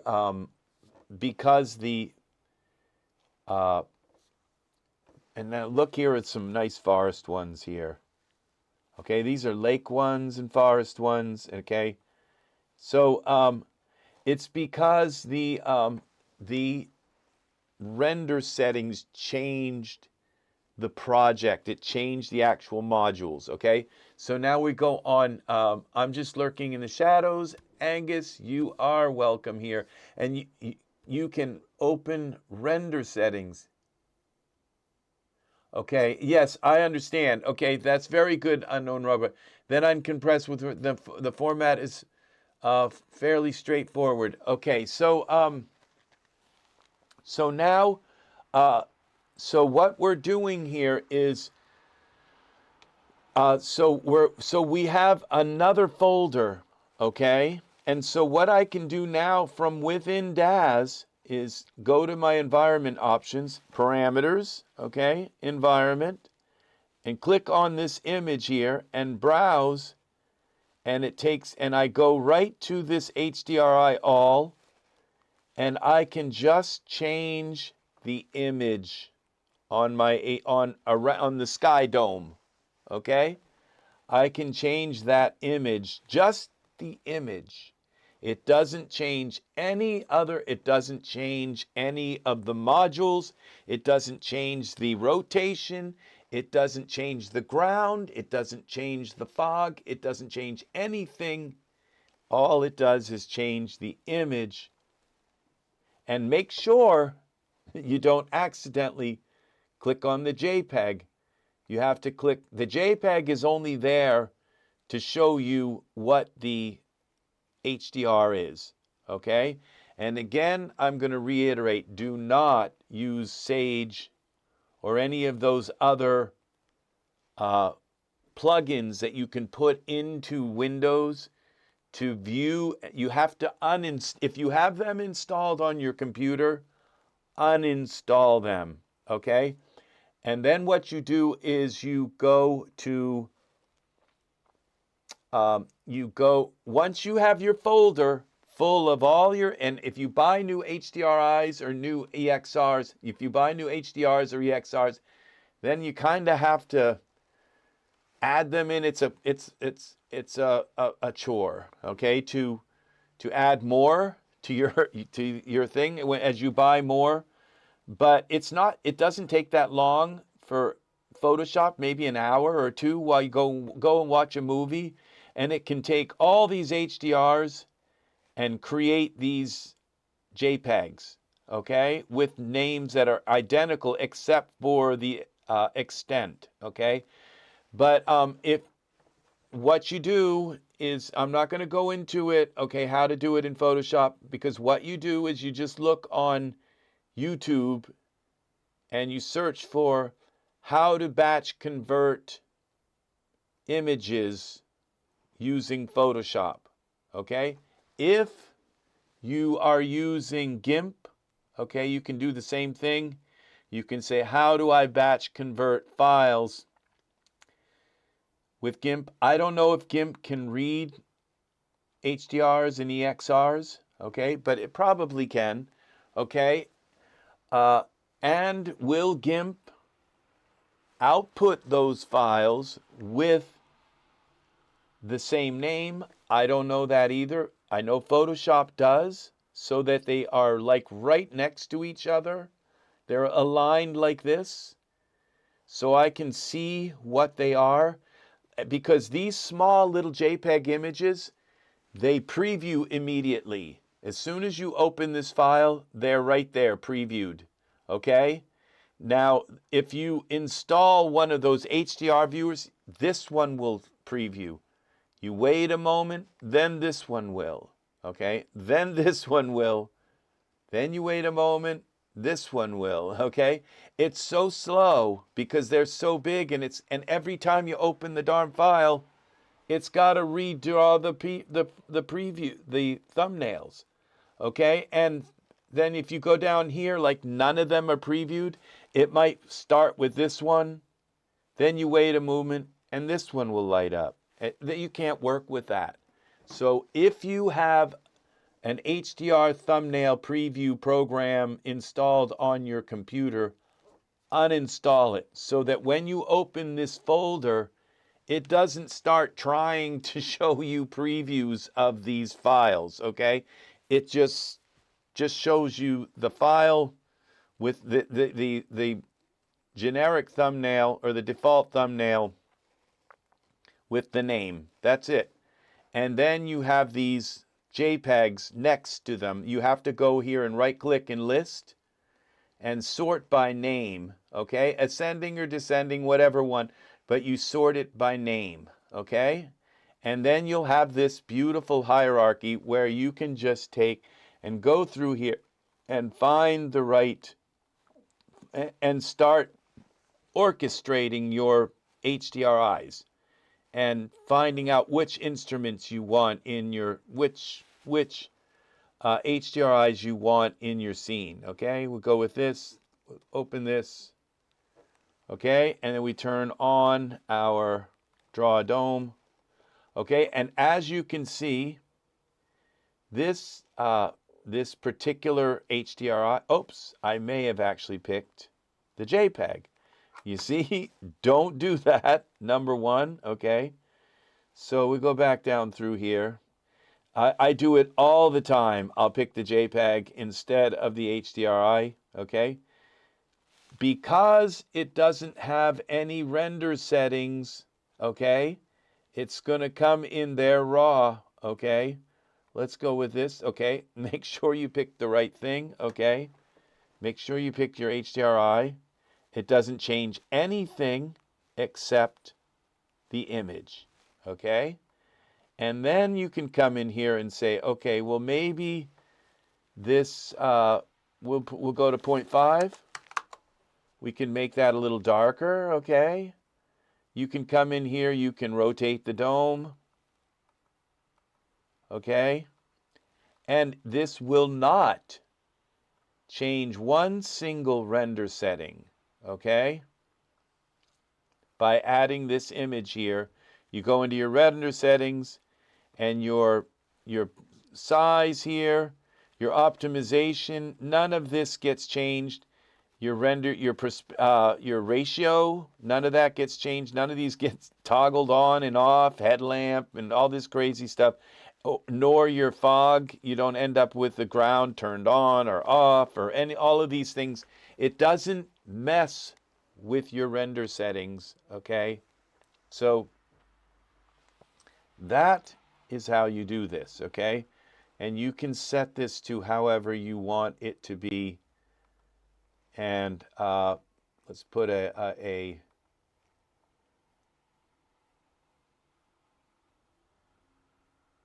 pose on him. Okay. Well, that looks terrible.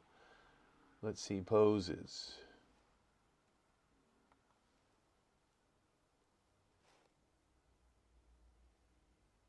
All right. So, I don't know what I just did there. Okay, and as you know, you can move your ground up and down, you can do all these things, but you have not corrupted your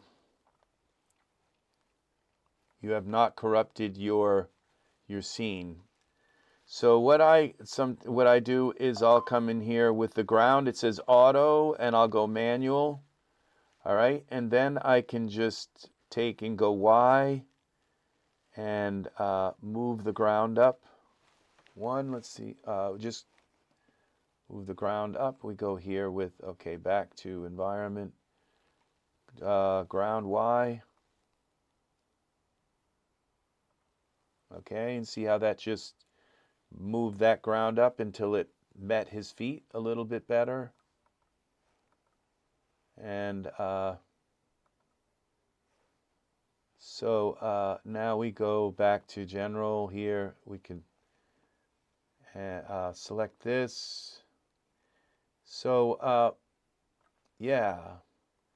So this is, that's how you do this. Okay, so now I'm going to switch gears, okay? We're going to switch complete gears, okay? I'm going to go File, New, and we're going to work with, okay, actually, don't do this. Don't just go File, New from within Daz. Close Daz out. What I'd like to actually do is save changes, no. All right, what I'd like to do is take that last scene and try and save the elements of the scene except for the render settings. Okay? And then reload them back in to a pristine Daz scene and see if I can get it to render. Okay, so we're going to go here.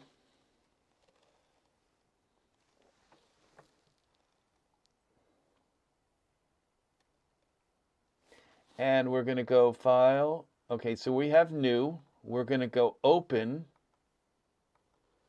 All right, Save Changes, no. Okay, not Open. File, New. And I'm going to load Finley. Create, would like to save changes, no. And now this is going to load that scene with the corrupted environment render settings and environment options. I don't know which one, but I deleted the environment options, brought them back in. I don't know of a way to reset the render settings, okay?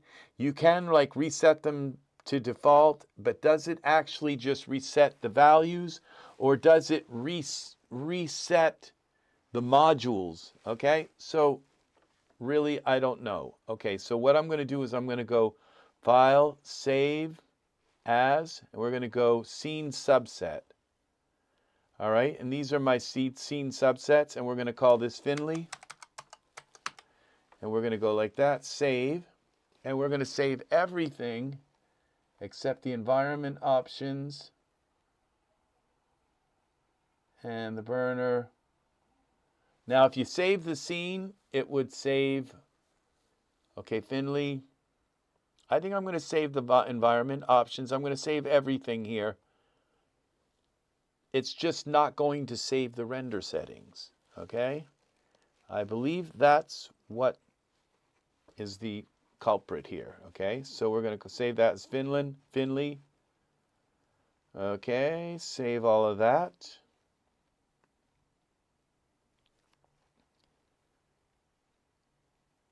All right, now we're going to close this down. New.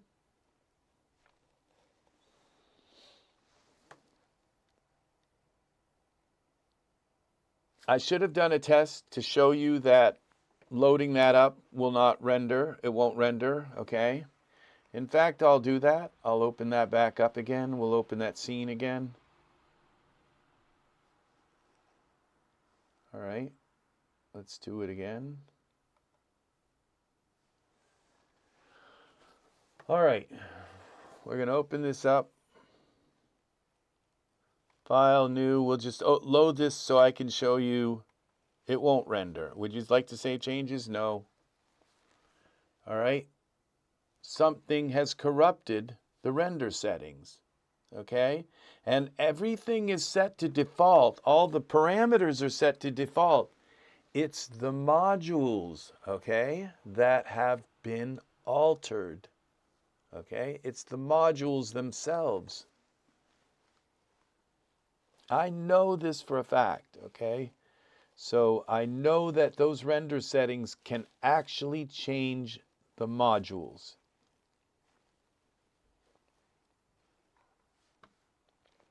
All right, so what I'm going to do is just turn off UltraScenery just to show you that it's not like that there's not like too many. Okay, we have to go, and I'll turn off the ground also. Just so that all we have is our HDRI and this guy and some very small geometry things. Now we're going to go into the render settings, go to hardware. Okay, that's turned off. Okay, so it's only the CUDA. Okay, now it might try to render it, but if it does try to render it, it's going to spit it out. Okay, it's going to say, it might try to render the scene, but it'll only render it for a few seconds and then spit it out. Watch what happens.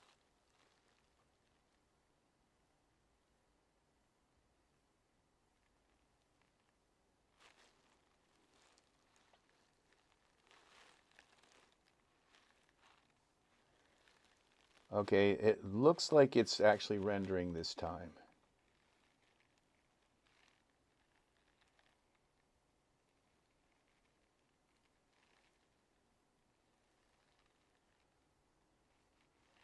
And we go back here.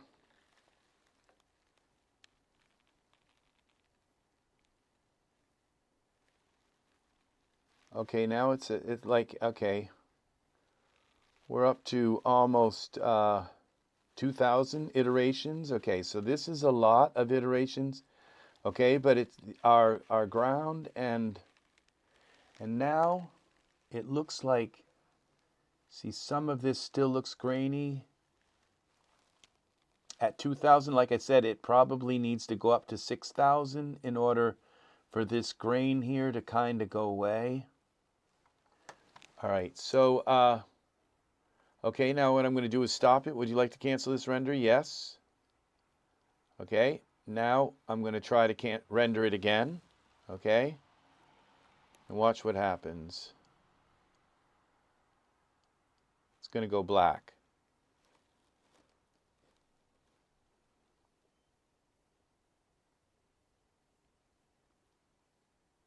Okay, it didn't this time. I'm not sure. Would you like to cancel this render? Yes. Maybe it was whatever corrupted the render settings. Okay, so let's turn these back on. Whatever corrupted the render settings may have gotten fixed.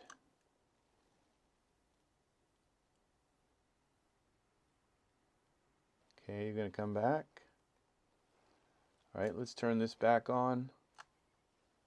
Okay, let's do a render.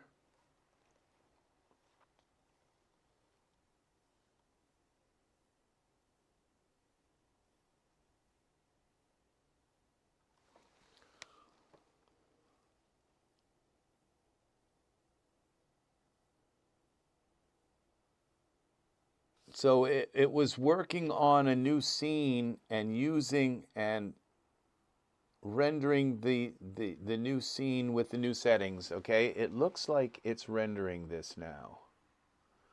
Yeah, it is actually. It's rendering this. Oh, nope.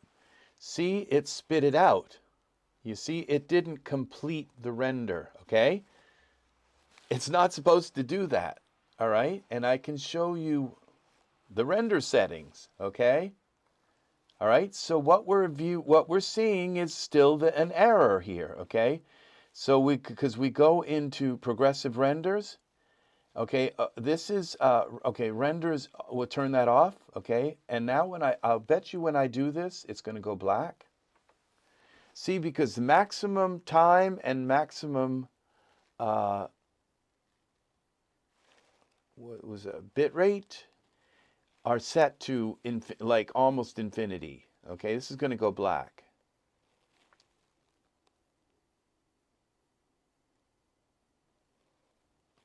And if it does render, it's going to spit it out again. It's not going to render. See, it went black. You see, I told you, this is corrupted. This render tab has been corrupted. Okay, so I'm going to see if we can fix this, okay? So for this scene, so we can render this scene properly, okay? See, okay, because all right, I'm going to explain a little bit more here. So when you slide this maximum samples up and maximum time and you turn off render quality, what it's supposed to do, it's supposed to go, these samples are iterations, okay? So it's supposed to go actually to 25,000 iterations. And the most you ever really go to, usually for a scene, is like 6,000, maybe 10,000. All right, but 25,000, not really. And I think Daz, and then maximum time, it's like this many seconds, like 259,200 seconds. That's Echo, how many hours is 259,200 seconds? 259,200 seconds is 72 hours. 72 hours, okay? So when you drag this up, okay, it's to 25,000 iterations and 72 hours before it will stop, okay? But this render quality enable, if you turn that off, okay, it won't look at the render and try to say, oh, it looks like it's the quality looks good, so we're going to stop. So this won't stop it, and this won't stop it until 72 hours, and this won't stop it until 250,000 till 25,000 iterations. So this is how you make your render go until you stop it, okay? And so when I go to render this, now it's turning black. But a couple of times it tried to render it, but it stopped. And I've never really ever seen that, okay? This is why I'm kind of making this video, is to show you that it's this background that I used, okay? It's the HDRI that I clicked on and it changed the render settings, okay? So we're going to close this down. So this should have rendered and kept rendering and rendering and rendering, but it didn't. It's something in the render settings couldn't interpret this properly because it's broken, because the render settings are broken. And so it can't read these properly. It can't progress through the scripts properly, okay? So now we're going to go and close this down. Save changes, no. We're going to open a new scene. We're going to load that scene in without the render settings. It will have the environment options. Now it could be in the environment options as also. So the problem could be with the environment options and not necessarily the render. It could be one or the other. So if we still have the same problem, then what I'm going to have to do is save the scene without the tone mapper and the event. It could be the tone mapper too. So we open this up, but I'm betting that it's the render settings, okay, that have been corrupted. So, all right, we have a new scene. Everything is pristine. All of those modules, all the render settings, everything is now, it's set to maximum compatibility, all right? So now we go to our file. What would this be? Merge. Okay, I think there's another way to do this, to go here to this. And we go down to, with scene elements? No, it would be,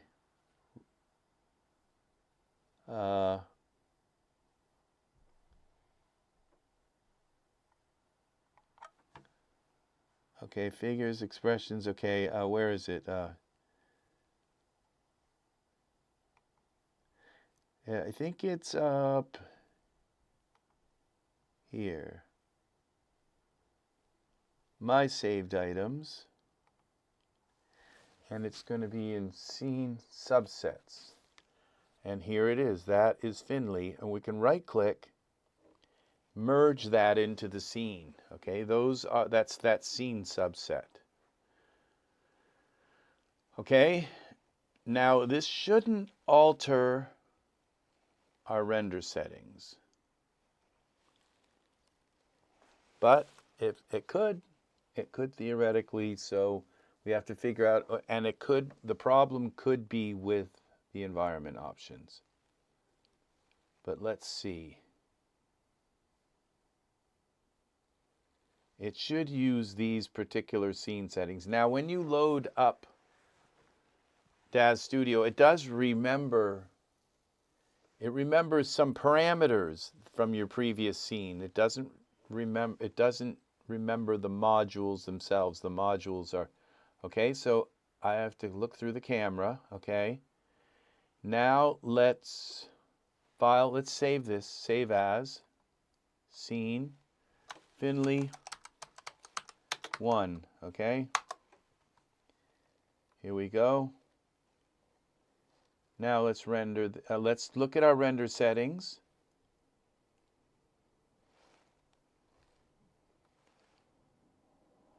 And let's go to our progressive render. See, these are all set to, now the render settings are set to default. So we can bring these up like that, render. Will this render now? In our graphics card, and keep rendering.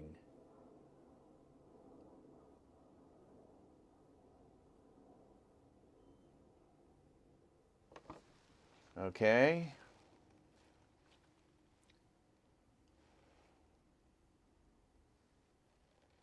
Do not stop. Look at that. It hasn't stopped. See, it didn't stop because before it stopped prematurely. And then when I went to render it again, it went black, okay? It wouldn't even render prematurely, okay? See, now this is going. Look at that. We're at 400 and it's still going, see? So that is the proof of the test.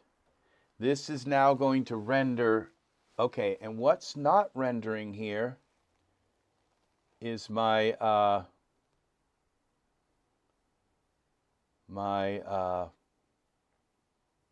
UltraScenery. For some reason it's not. Cancel this render, yes. The UltraScenery is not connected to the scene. You can't just load in UltraScenery like this.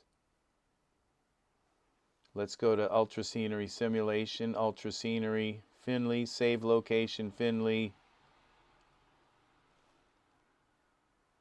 Okay. It looks like it's here, but it's not working. I don't think you can. Current camera, culling, maximum altitude is 1.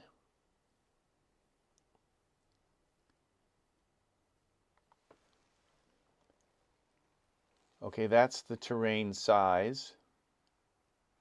Width is 40.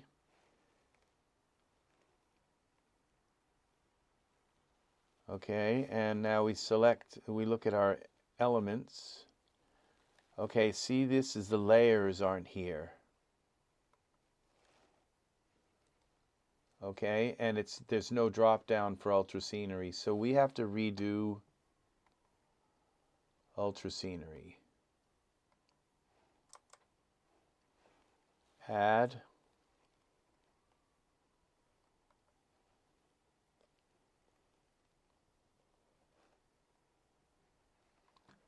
Okay, and we go back here. UltraScenery. See our, okay, now what we have to do is go into our render settings, optimization, and set that to memory. Okay, and then we go back to UltraScenery. Now the land, I don't want it, I want it to be, we'll go 0, and it'll put it to 1 and 0. All right, it's because they can't both occupy the same. So we have a flat piece of land. Width, we're going to go 40. Okay, let's go 30. See if that'll work. It might. Okay, and then we go to our ecology preset. It's going to be Australia 6. We'll go with that.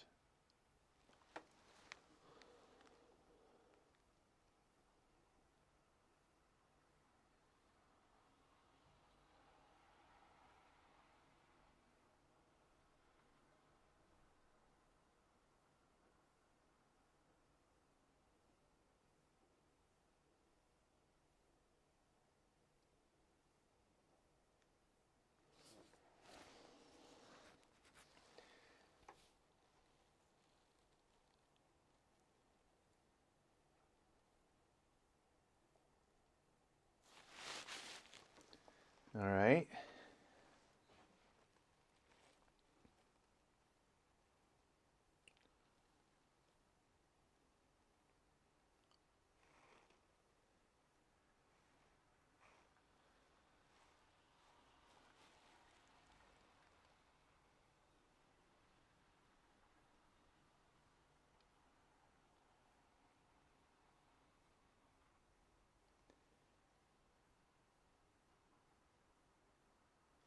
And this background, this is what created this. It's like it's a forest one. It's like a primordial forest or something it's called. This is what changed my render settings. Okay, this was the problem because I went in and loaded the render setting HDRI rather than just loading that image. Okay. But now all it is an image. It's just loaded it through the environment map. And it didn't change the modules in the render settings. It takes a little while for this to, once it's done putting all these in, it takes a little while for it to put all these things in.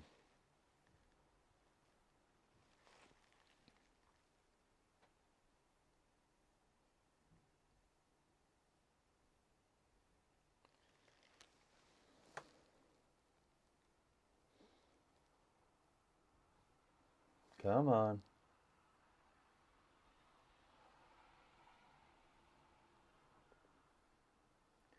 And we're not done yet.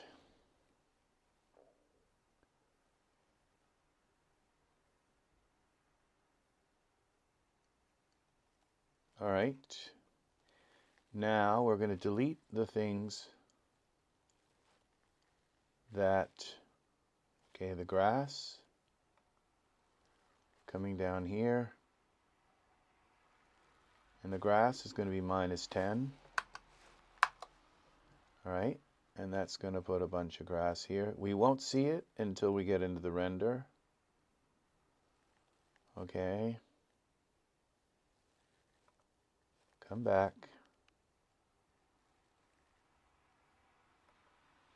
Tussock grass. Going to be -10.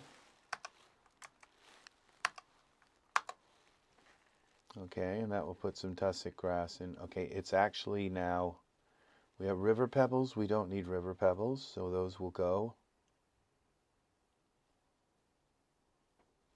We don't have any water, so we'll delete the river pebbles. And the poa grass, I'm not sure how to pronounce that. Minimum altitude is going to be -10, just something below 0. We don't have any ground that goes below 0 anyway, but -10 seems to cover the basis. And the eucalyptus can go. We don't have any in the scene anyway. Eucalyptus are trees. We're not going to have any trees in this. And the wattles.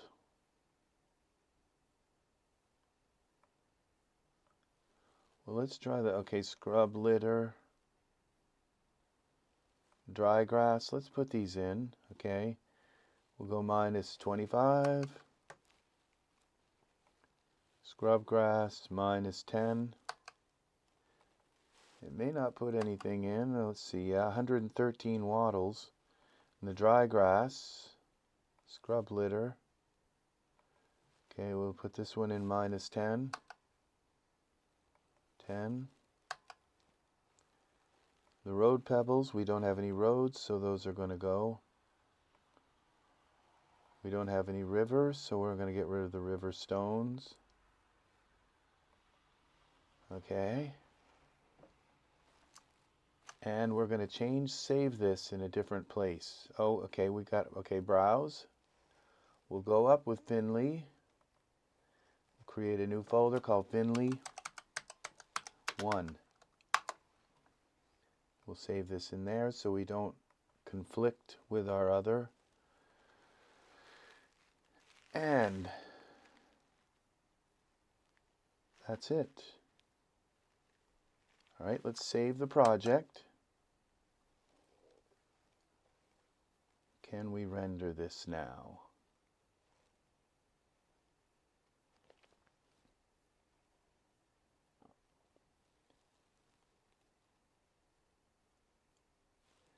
Let's try it. Okay, let's go to our render settings. There, 2000, okay. This is all good. Now we go to our progressive render.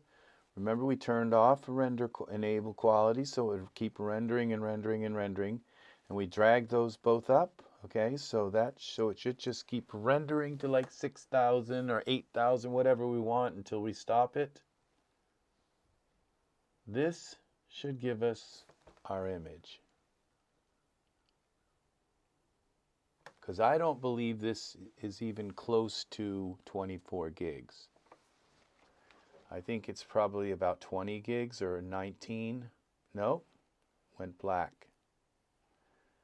All right, so that means there's too much stuff in here, okay? Now, if I were to close this out and come back, it might work, but what I should be able to do is to go here into our UltraScenery, make sure we have it selected. Now these rushes, we have 22,000 of them. Let's bring that down, cut it in half. All right, So now we should have like, let's see. Hi Matthias. Nice to be able to see you working on live on a scene. I guess I will see this full live stream in the next days, 'cause it's late. Oh, I'm sure it is late there. Yes, very late.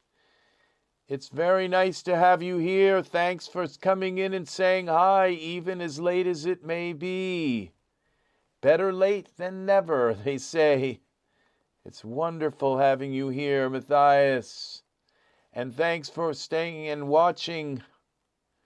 So this one is going to give you some insight on how to avoid corrupting your render settings. Okay, so now I've cut all of these down like about in half. Okay, the scrub litter can come down some more too. All right. And let's see how these work now. It should be enough to get these. Okay, let's save this.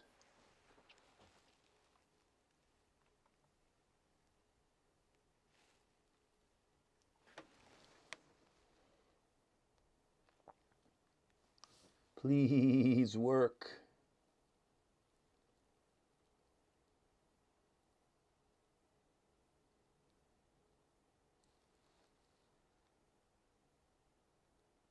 All right, it's going to go black on us. So, well, and it did it quite quickly. What happens when we turn off UltraScenery? Will it render?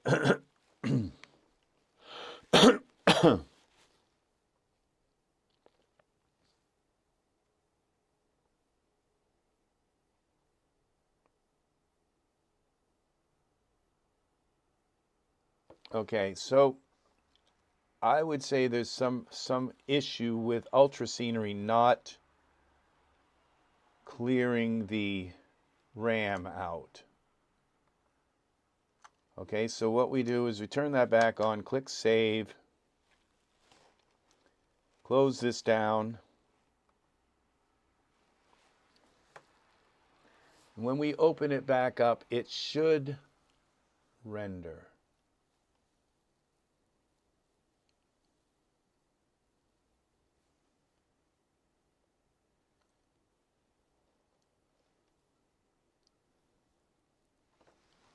Hi, Brent. Welcome, welcome, welcome. Very nice to have you here. We just had Matthias come here from Germany. It's very awesome. Awesome. We got 5 people watching. Very nice. We're missing Art. We are missing our friend Art. I hope he comes in, finds us sometime tonight. Create. Okay, what this should do is load the UltraScenery, only the objects that we need in UltraScenery to render the scene.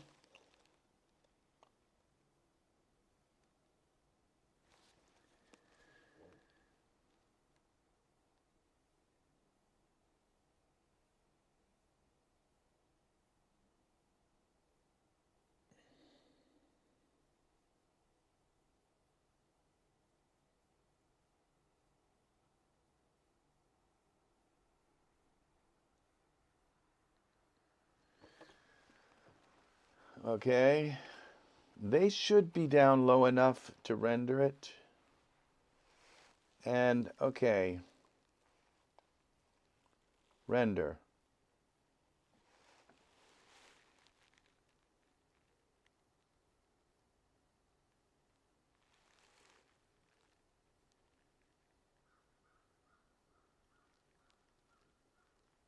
Come on, don't go black on me.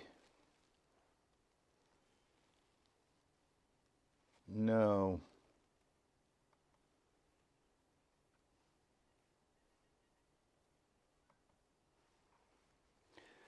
See, I'm wondering if is now an issue with UltraScenery.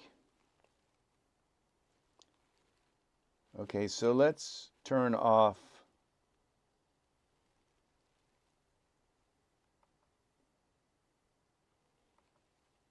Okay, we're going to turn these off in the render, the waddles. Okay, let's get rid of a bunch of these, okay? Now let's go with that.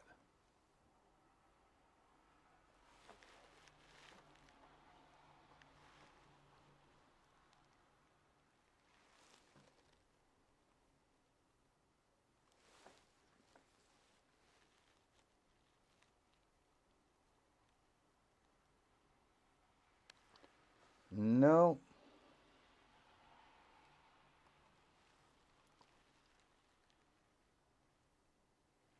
Turn off the grass.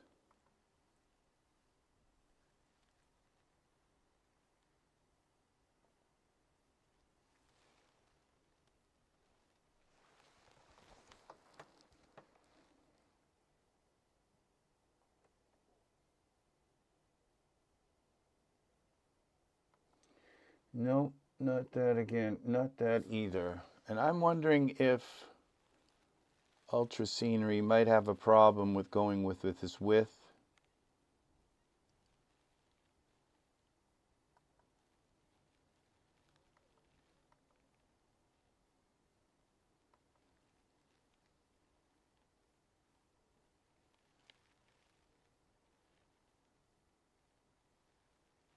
Update at render. Iray preview.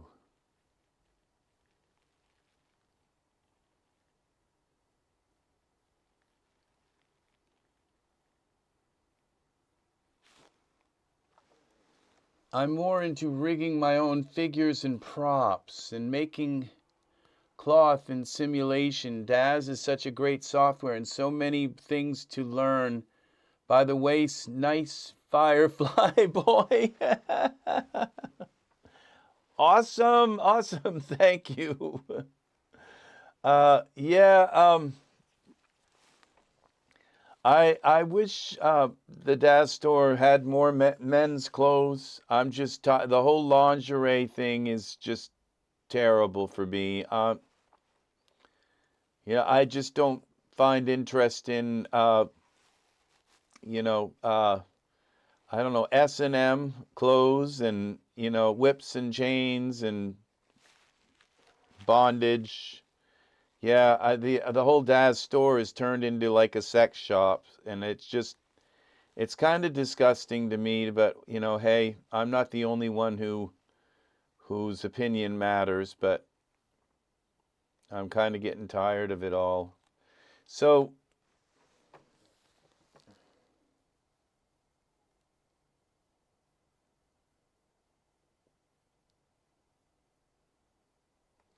all right, I'm gonna change this. Just delete the environment options, and it should put them back in.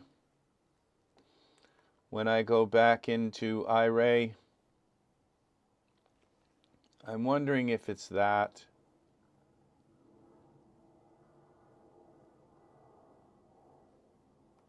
Now we go into the environment options, render settings, general, and what would it would be? Environment options. No, it would be parameters. Okay, it's got the original environment map here. All right, so I know if I go out of here and come back in, it will probably work. But now I've just turned off a ton. It should like clear the RAM, and it doesn't seem to be doing this. I have a feeling maybe that Nvidia has corrupted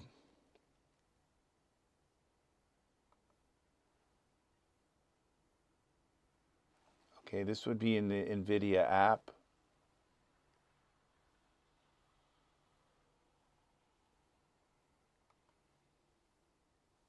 All right, we go into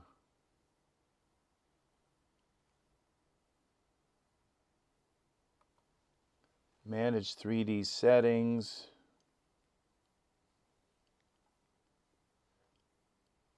Program settings.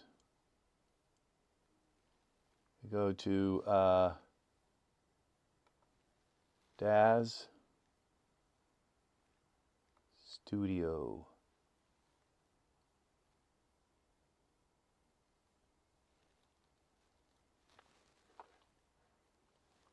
All right, we're just going to use global settings on.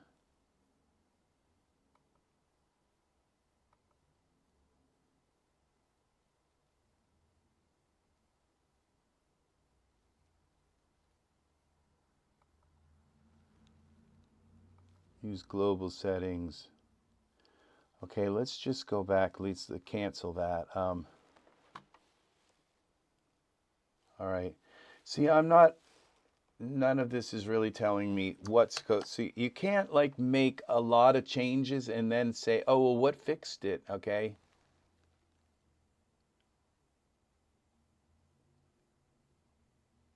Daz won't clear RAM because you might hit undo, so it tends to hold on to memory.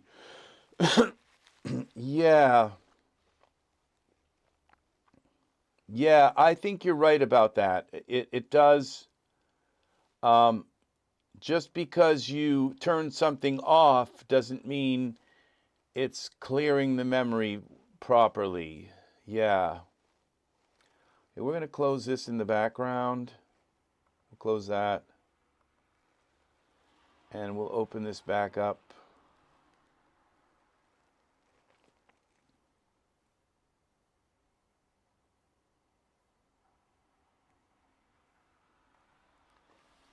What have I got open in here?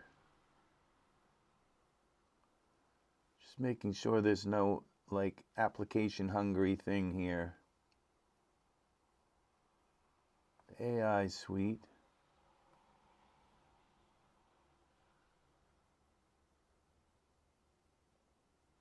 Okay, let's open this again.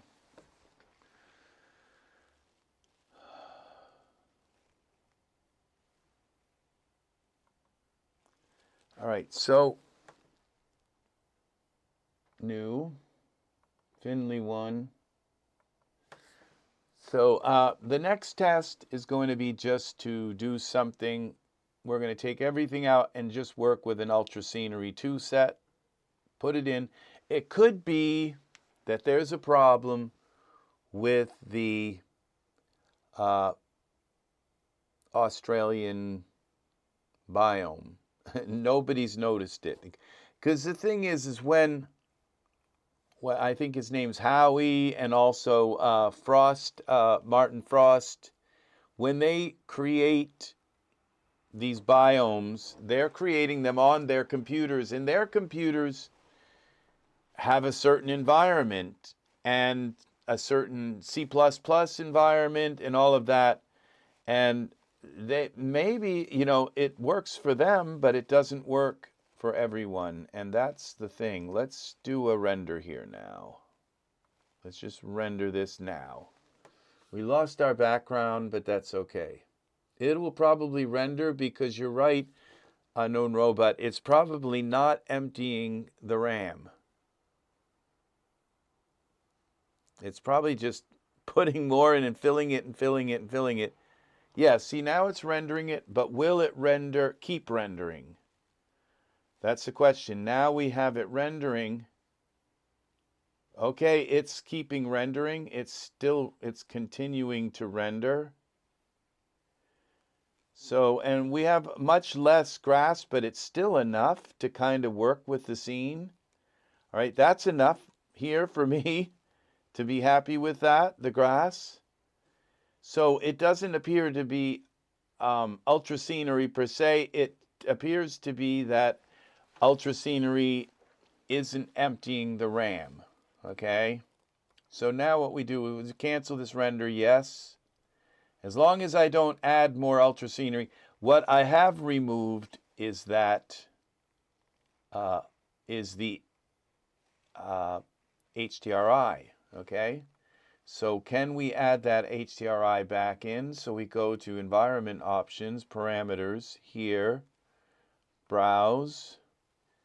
We go up here to our HDRI. Where is that now? That was one of the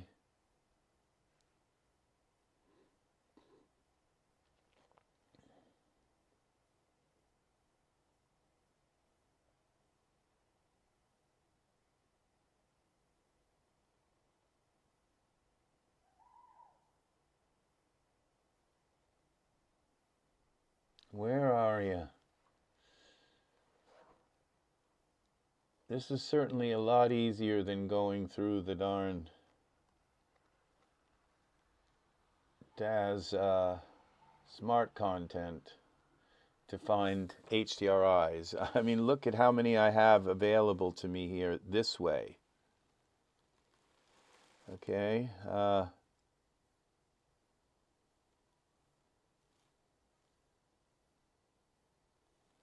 forgot to write down the name of it.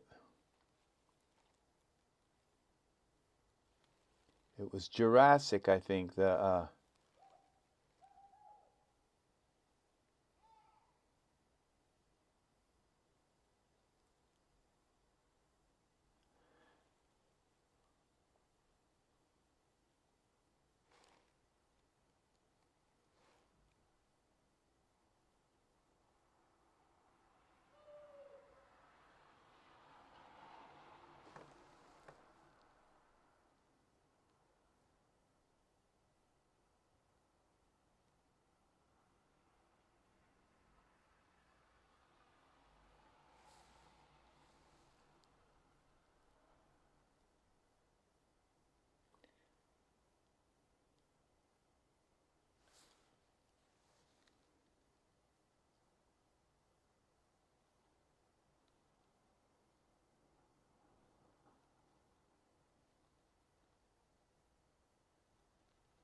Okay. I might have gone past it at the beginning. Because I kind of went down through a lot of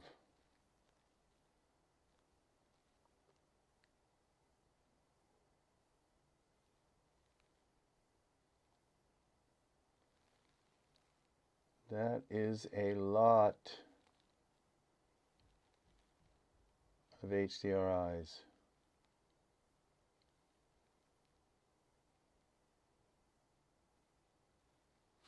The sulfur ones.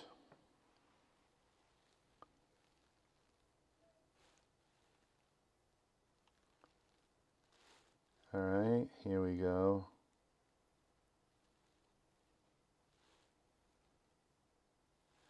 All right, it's not here, but it's got to be at the top.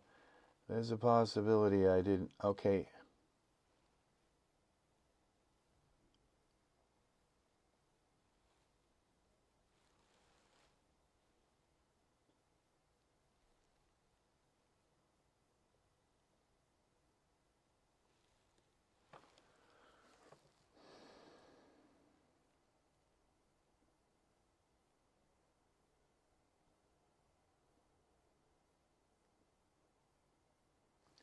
All right, let's just find something else. Something that's foresty.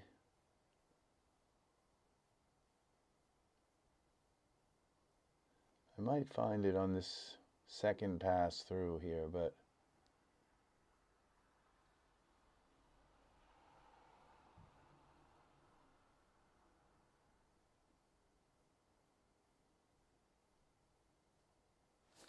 deep space. Okay, let's do this daylight one. Dome on.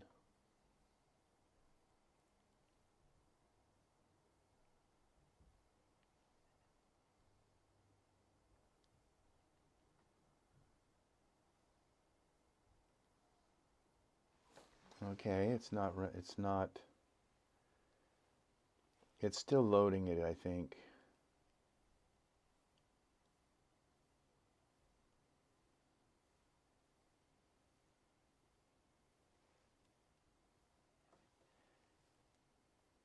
It would seem as though there's an issue with memory right now that Nvidia, and you know, I'm going to tell you something. I kind of hinted at this a while with Daz, but you know, in the forums, but you know, it's may not be the best company strategy to, you know, to put all of this effort into Iray, you know, when, you know, yes, Nvidia seems like it's going to be around for a long time, but what if Nvidia just decides they don't like Daz anymore, and they decide to like kind of make Iray not work? Well, everything, because we're all dependent on these studio updates, and everything is dependent on Iray working. So it's a good way to just kind of decapitate a company by just deciding that your product no longer is going to work with it. So let's go out of texture shaded and go back in and see what happens. All right, let's go back in, see if we get our Iray preview.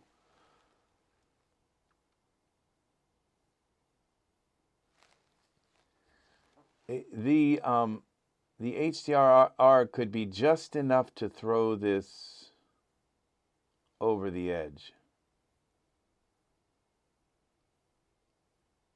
I mean, maybe it is clearing, but it's just, there's just too much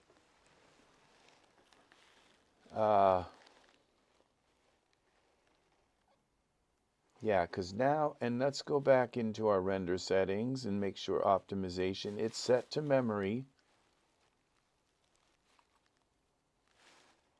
So it's just saying there's too much. So we go save this with our new sky in here, whatever it is. I don't know what it is actually because we can't see it. But let's go out of Iray. It won't render now, texture shaded. Adding that HDRI, which HDRI is a gig.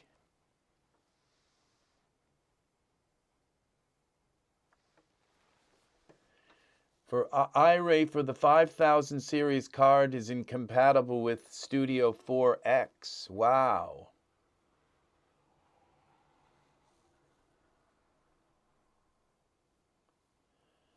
Yeah, see, and now the whole beginning part of this video is about the 6000 Pro.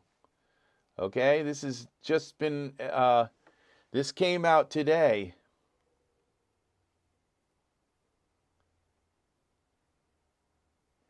Is that now the RTX Pro, that this is going to be on the market within the next month or so, 2 months, 3 months.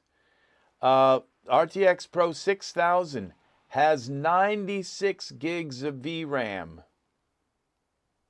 96 gigs. This is based on the 5090. Okay? It's the Pro 6000. It has all the 5090 stuff, except it has 96 gigs. And this has just been announced. This is not a hoax or, you know, it's just been announced. The Blackwell series, it's all based on the RTX 5090. It's the RTX Pro 6000. It's just been announced. And 96 gigs of GDDR RAM 7. And that's just been announced, and so like this is 6 days ago. So yeah, don't buy a 5090, and you're very right, Unknown Robot, because is the 6000 going to be compatible with Daz, you know, 4.x? So that's the question.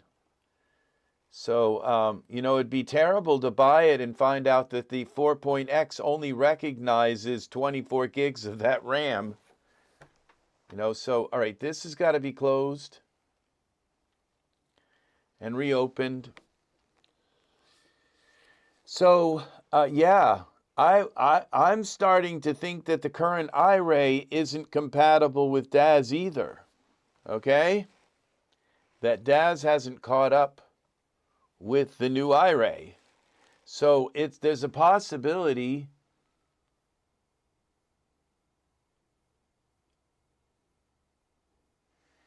yeah, okay, see, this is why I came on here, because I knew somebody would know about for the 5000 Iray drivers, which Daz 4 can't be compiled on. Yeah, that makes sense. And it's not just that. There's a whole bunch of plugins that have been built for Daz Studio that are built on a different version of C++, and they're not compatible with Daz. They're not compatible with other plugins that work with Daz when they're both loaded into memory at the same time. And when you go into the install manager and you install all these other things, when Daz opens, they're loaded into memory. And and some plugins won't work with other plugins if they're built on the wrong engine, the wrong programming language, so version. Okay, so we're going to go in here, new.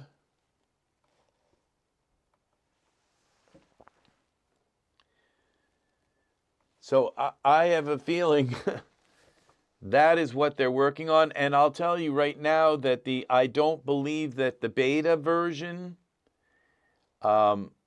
works either. Okay?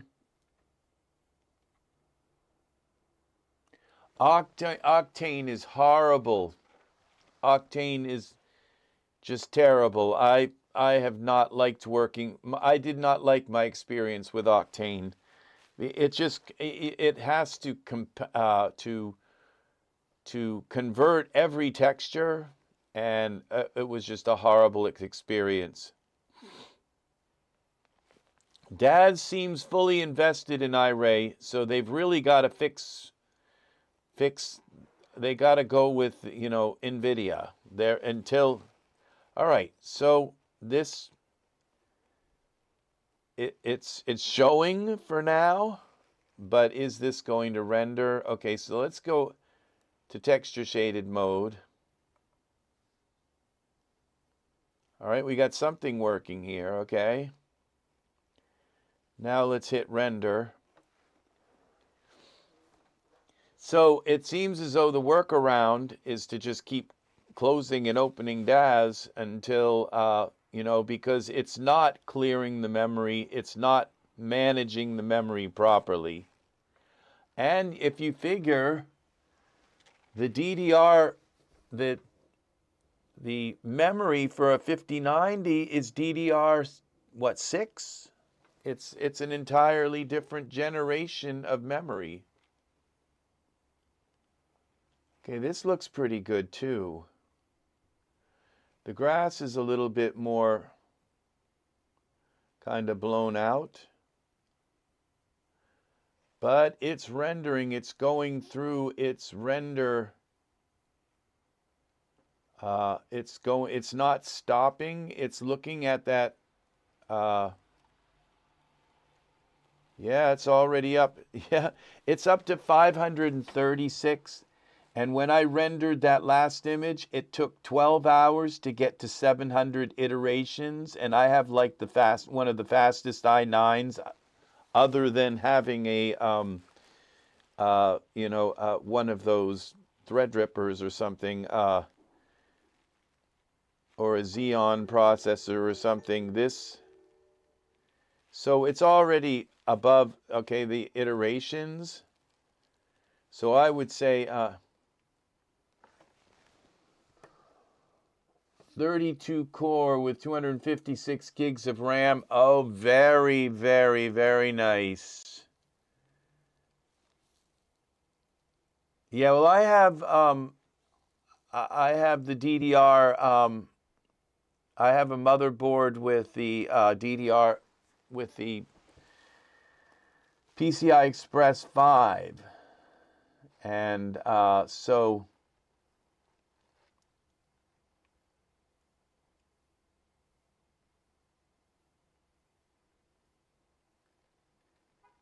Yeah, now I think the I think that the 4X just has to be written to work with the Iray 5000 compatible and higher. Yeah. Now look at this. See, this is starting to reticulate a little better. Yeah, see, it's starting to come. Now we're probably up to 2,000 iterations at least. Yeah, we just hit 2,000. It's got to go at least to 6,000, I think, before this is going to look right. But look at this, the transparency of the wings. That is better than it was.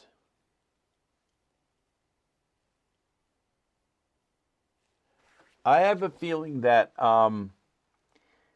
it's up to Nvidia to fix this, not Daz. Okay, that what the drivers should do is it should just look and say, well, if it's using this version of Daz, it should use this version of Iray.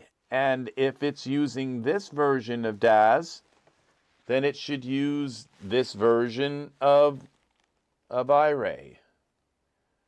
So, you know.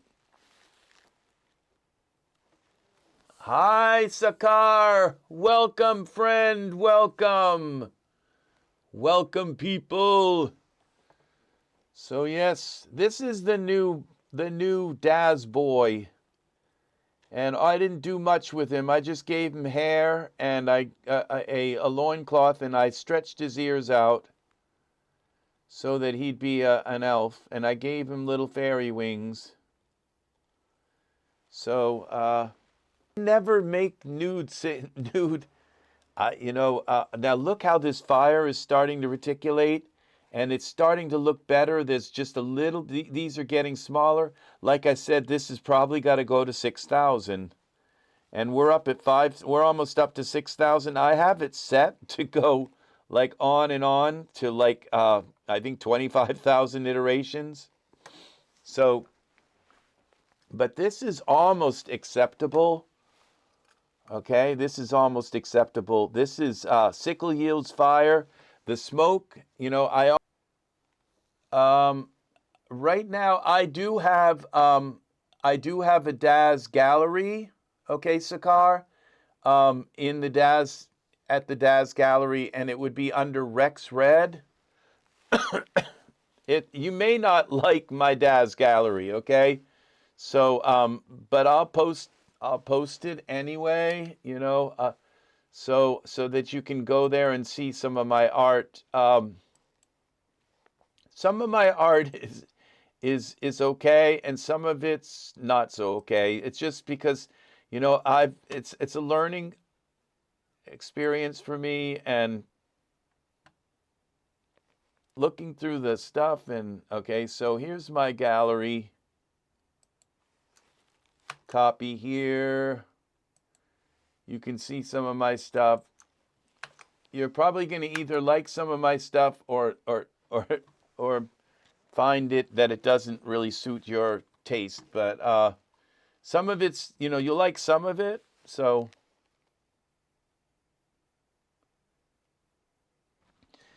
and you know, and these rocks, I'll tell you right now, the rocks are really nice. This it's, I don't know, it was called some kind of cave, and it has a cave with it, but it also comes, let me see, I can find it. So right now this is reticulated down enough that it kind of, the only problem with him right now is I should have like raised up the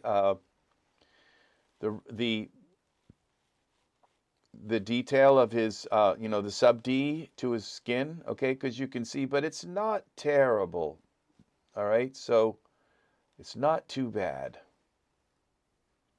And now this outer smoke here image kind of blends well, it's blending well. Looking for more realism, like this fire here, it's not quite there. This was made to be a fireball, okay? And there's much better fire in the Daz store. But I kind of liked the way it was so intense, okay? So now that I have this rendered, and it's still rendering, I'm wondering if he's actually looking at the fire. I should have probably looked at my perspective view, because it looks like he's looking beyond it, like he's looking in front of it. It's kind of hard to say. Those things matter. Like the angle of his gaze is very important in this image. So, but it's okay. And this is the image now rendered beautifully. And there's a little bit of graininess here, but it's mostly gone. And like I said, yes, I had to go up to 6,000 iterations. But even at 6,000 iterations, it only took, okay, we're up to 14,000 iterations. It only took 19 minutes with a 4090 to go to 15,000 iterations, okay? And I could let it go a little longer and just see if I could get a little bit more of this graininess out of here. But this is there, okay? This image seems to be there now.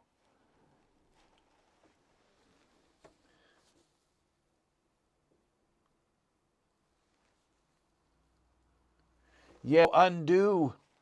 You could hit Control Z and nothing happens. And so you literally have to reload your scene to get back to before you were started messing with the mesh grabber. I mean, with the geometry smoothing. That whole thing is still in its infancy. Okay? And that was another thing I went into the forums and demanded several times until they finally announced that, it was coming out soon. So, I didn't let up, and I had a lot of, not really, it wasn't that bad, but I had a few Daz people in the, in the forums arguing with me, telling me, well, Daz isn't a modeler. And it's like, if you want to model something, bring it into Blender, or bring it into ZBrush. And it's like, I don't want to do that. I want to be able, in the middle of my animation, when they go to do the cartwheel and their clothes just go all kind of, the weight maps pull their clothes all out of me. I want to be able to smooth that and make a morph and, right in Daz. I can't take that animation out and bring it. It's ridiculous. It's all of that stuff has to be in Daz. So, yeah, and so, I had to argue all of that in the forums, and Daz was really, really, really nice to put somebody to work on it, or else somebody read it, and Daz had nothing to do with it until they finally came out with I said mesh grabber should have more than just pulling and pushing mesh. It should have smoothing. And I said it should also have like where you can create like a seam where you will pull it together and pinch the fabric together and create, so you can pinch things back together. Well, on a lot of mesh things, it doesn't even work at all. It messes up the mesh rather than smoothing it. And when you bring it into it, the mesh smoothing ability that's in Hexagon is actually still in some ways superior to what we have for mesh smoothing, but it's a start. It's a start. And this is where I would like to see work being done. Not on, I don't want any more garters and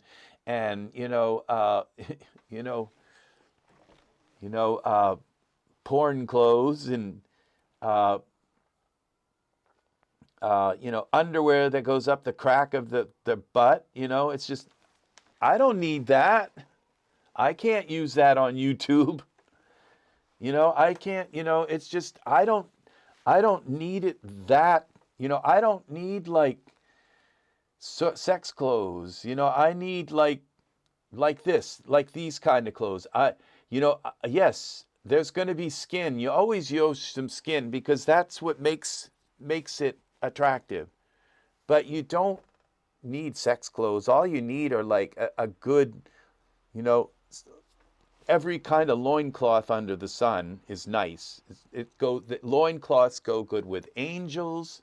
They go good with tribal scenes. They go good with you know, they just go good with many with like ancient scenes of Egyptians, Greeks, Romans, whatever, you know, Arab scenes, you know, it goes, you know, or Persian scenes. It's just these, it's just every kind of loincloth, but I don't need them going up the crack of their butt, you know. You know, it's just, you know, it's like, so you know, I saw it and it said, oh, they've got, you know, a nice loincloth thing. And it's like, oh, they go up the crack. I don't want this. They just kind of ruined it. It's like their brain is so much in the gutter that they can't even make a serious product anymore, you know? So, you know, it's just, that's what, I think I've lost everybody. They've all gone, or at least it says there's 0 concurrent viewers. So at this point, so horsehair, good clothing, you know, I don't mean to use that word conservative because it's been ruined by conservatives, okay? But, you know, modest clothing, you know? So even though you do show skin and all, even though you do show it, there's still, but you still want some conservative. Oh, well, it's saying that that nobody's here. The concurrent viewers is 0. So, but thank you, unknown robot. And there's probably a few others here. So, yeah, the conservative clothes. So, the whole, you know, that's kind of, and things like this, like really well done. Like these rocks are like some of the most realistic rocks that I've ever seen. This just came out in the store, like, I don't know, a day or so ago. And the way the grass is done here, it's so realistic. It melded right into this UltraScenery plane. So this is just, this is the kind of work that we need. Okay, this is what I want to see in the Daz store, is stuff like this, real stuff, products, okay, blenders and mix masters and things, kitchen appliances, microwaves, and not there's just so much little detail put into them. Like I'm just objects, you know, objects, every kind of object, things like that. Good hair, not puffy hair that like sticks out. There's like only one angle it looks good. You know, they need to tell the, okay, this says it's done. Okay, this is done rendering. It's like, I ain't rendering this no more. This is Finley 1.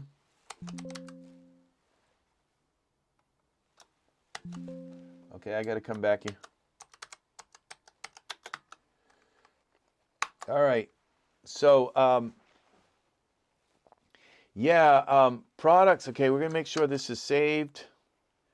And I would really like to go into the Daz horse. Now it's saying that we got people watching. So, yeah, well, so I'm considering doing the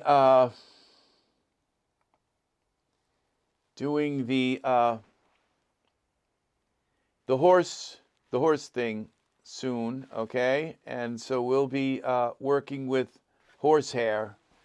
And so and just you know, at this point, hopefully somebody from the Daz store will see this video and watch it all the way through and realize that, you know, the store is just, you know what I would really like to see is the store divided up into 18 plus and normal stuff, okay? To actually just divide it up, and then the 18 plus can just go on their way, but things like underwear, and not lingerie, underwear, you know, shorts and things like that could go in. They could maybe do double duty and go in the lingerie, but they could also go in your everyday kind of stuff. But when you got the, you know, this string that goes up the crack of the back, you know, that should go in the lawn, you know, in the lingerie or the 18 plus stuff. You know, it's like, I don't know very many men who actually, you know, wear that. You know, I just don't. I don't even think many men other than, you know, athletes wear jock straps. You know, I think, you know, 99% of men wear like underwear, you know, and when it comes to underwear, it's not very good. You know, the products, they're not weighted, they're not weight mapped well. They're you know, they're just, and there's not a lot of different kinds of patterns and colors. It's like, and I've gone into the Daz store probably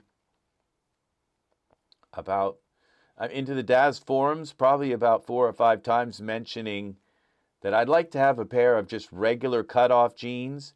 And then they come out with a slew of hot pants that go right up, you know, to the right, you know, they don't even have any leg section. It just goes right up as if it's, you know, a pair of panties, and you know, jeans, you know, and all for females. And it's like, we don't even have one good pair of cutoff jeans for a man, you know, that doesn't look like, they're not hot pants. They're actually cutoff jeans.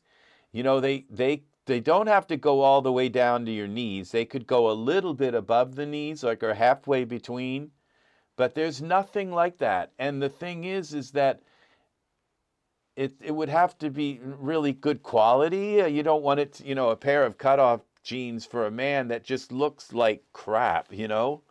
They got to put some, you know, effort into making them look very, because they're the only pair we're going to get.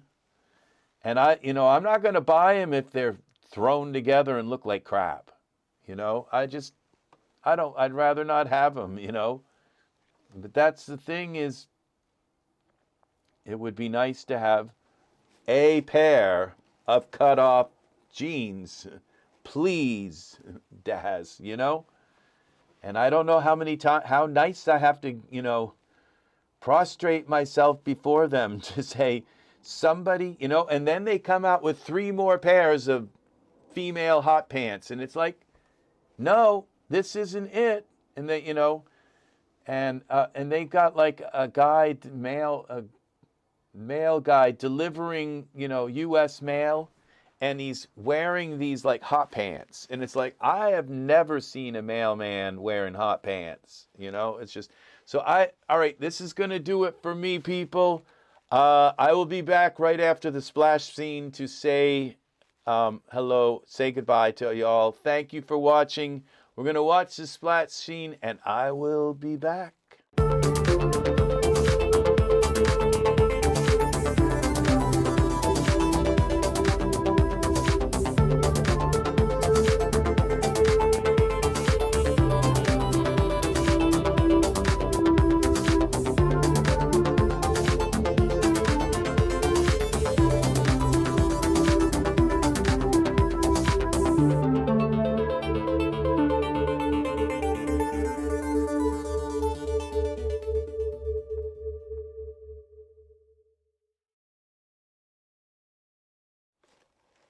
Hey, I'm back again.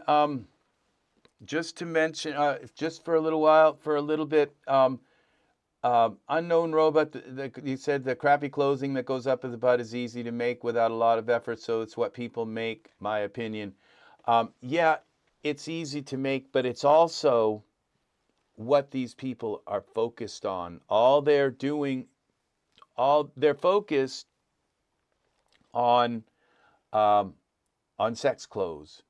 All right, on they're looking for the next, they're looking at, I don't know, porn or whatever, and looking at all the different clothing and saying, I can make that, I can make that, I can make that. That's all they're doing, is looking. That they're this one track that all they want to do is sell porn clothes, okay? And that's what the whole world should be wearing, okay? Is porn clothes, So yes, it's easy to make, but they have a one, they have a myopic view of the world. They only live in this porn clothing world, okay? And so that's what they're going to make, okay? Because they don't know that 90% of the world wears boxers, and boxer briefs and things like that. They don't know that, because all they see is that myopic world of the porn world, and watching everything and watching all this porn and picking the porn clothes. Yeah, I know, and you can't go into the forums and say that, because they're highly, because you're being political. All right, that's what it's like. If you go into there and say, we don't, there's too much porn clothes in the store. Oh, you're being political. But who's being political, pushing all these porn clothes on our society? All right? That's them. We're just kind of saying, we were here for the angel wings and the UltraScenery, and for the beautiful, bright landscapes, and we didn't come here for porn clothes, And that's all they're doing, is they're politicizing the world with this porn stuff, and with all the female, it's and it's as if that's what they're trying to turn the world into, some sort of sex machine, and it's so. On that note, okay, thank you for watching. I love you all. I will be back again with more EZ3DTV tutorial all right. And thanks for watching. Thanks for hanging here. Serenity's Gate, Angus, Unknown Robot. We got Sakar. We got Brent Polk. And let's see, who else do we have here? Let's see. We had also today. Okay, I gotta scroll up here. Let's see. Oh, we missed Art today. He'll come in, Art. And Matthias was here earlier. He had to go to bed. And we had Paul here. And Rafed was here earlier. So yes, people.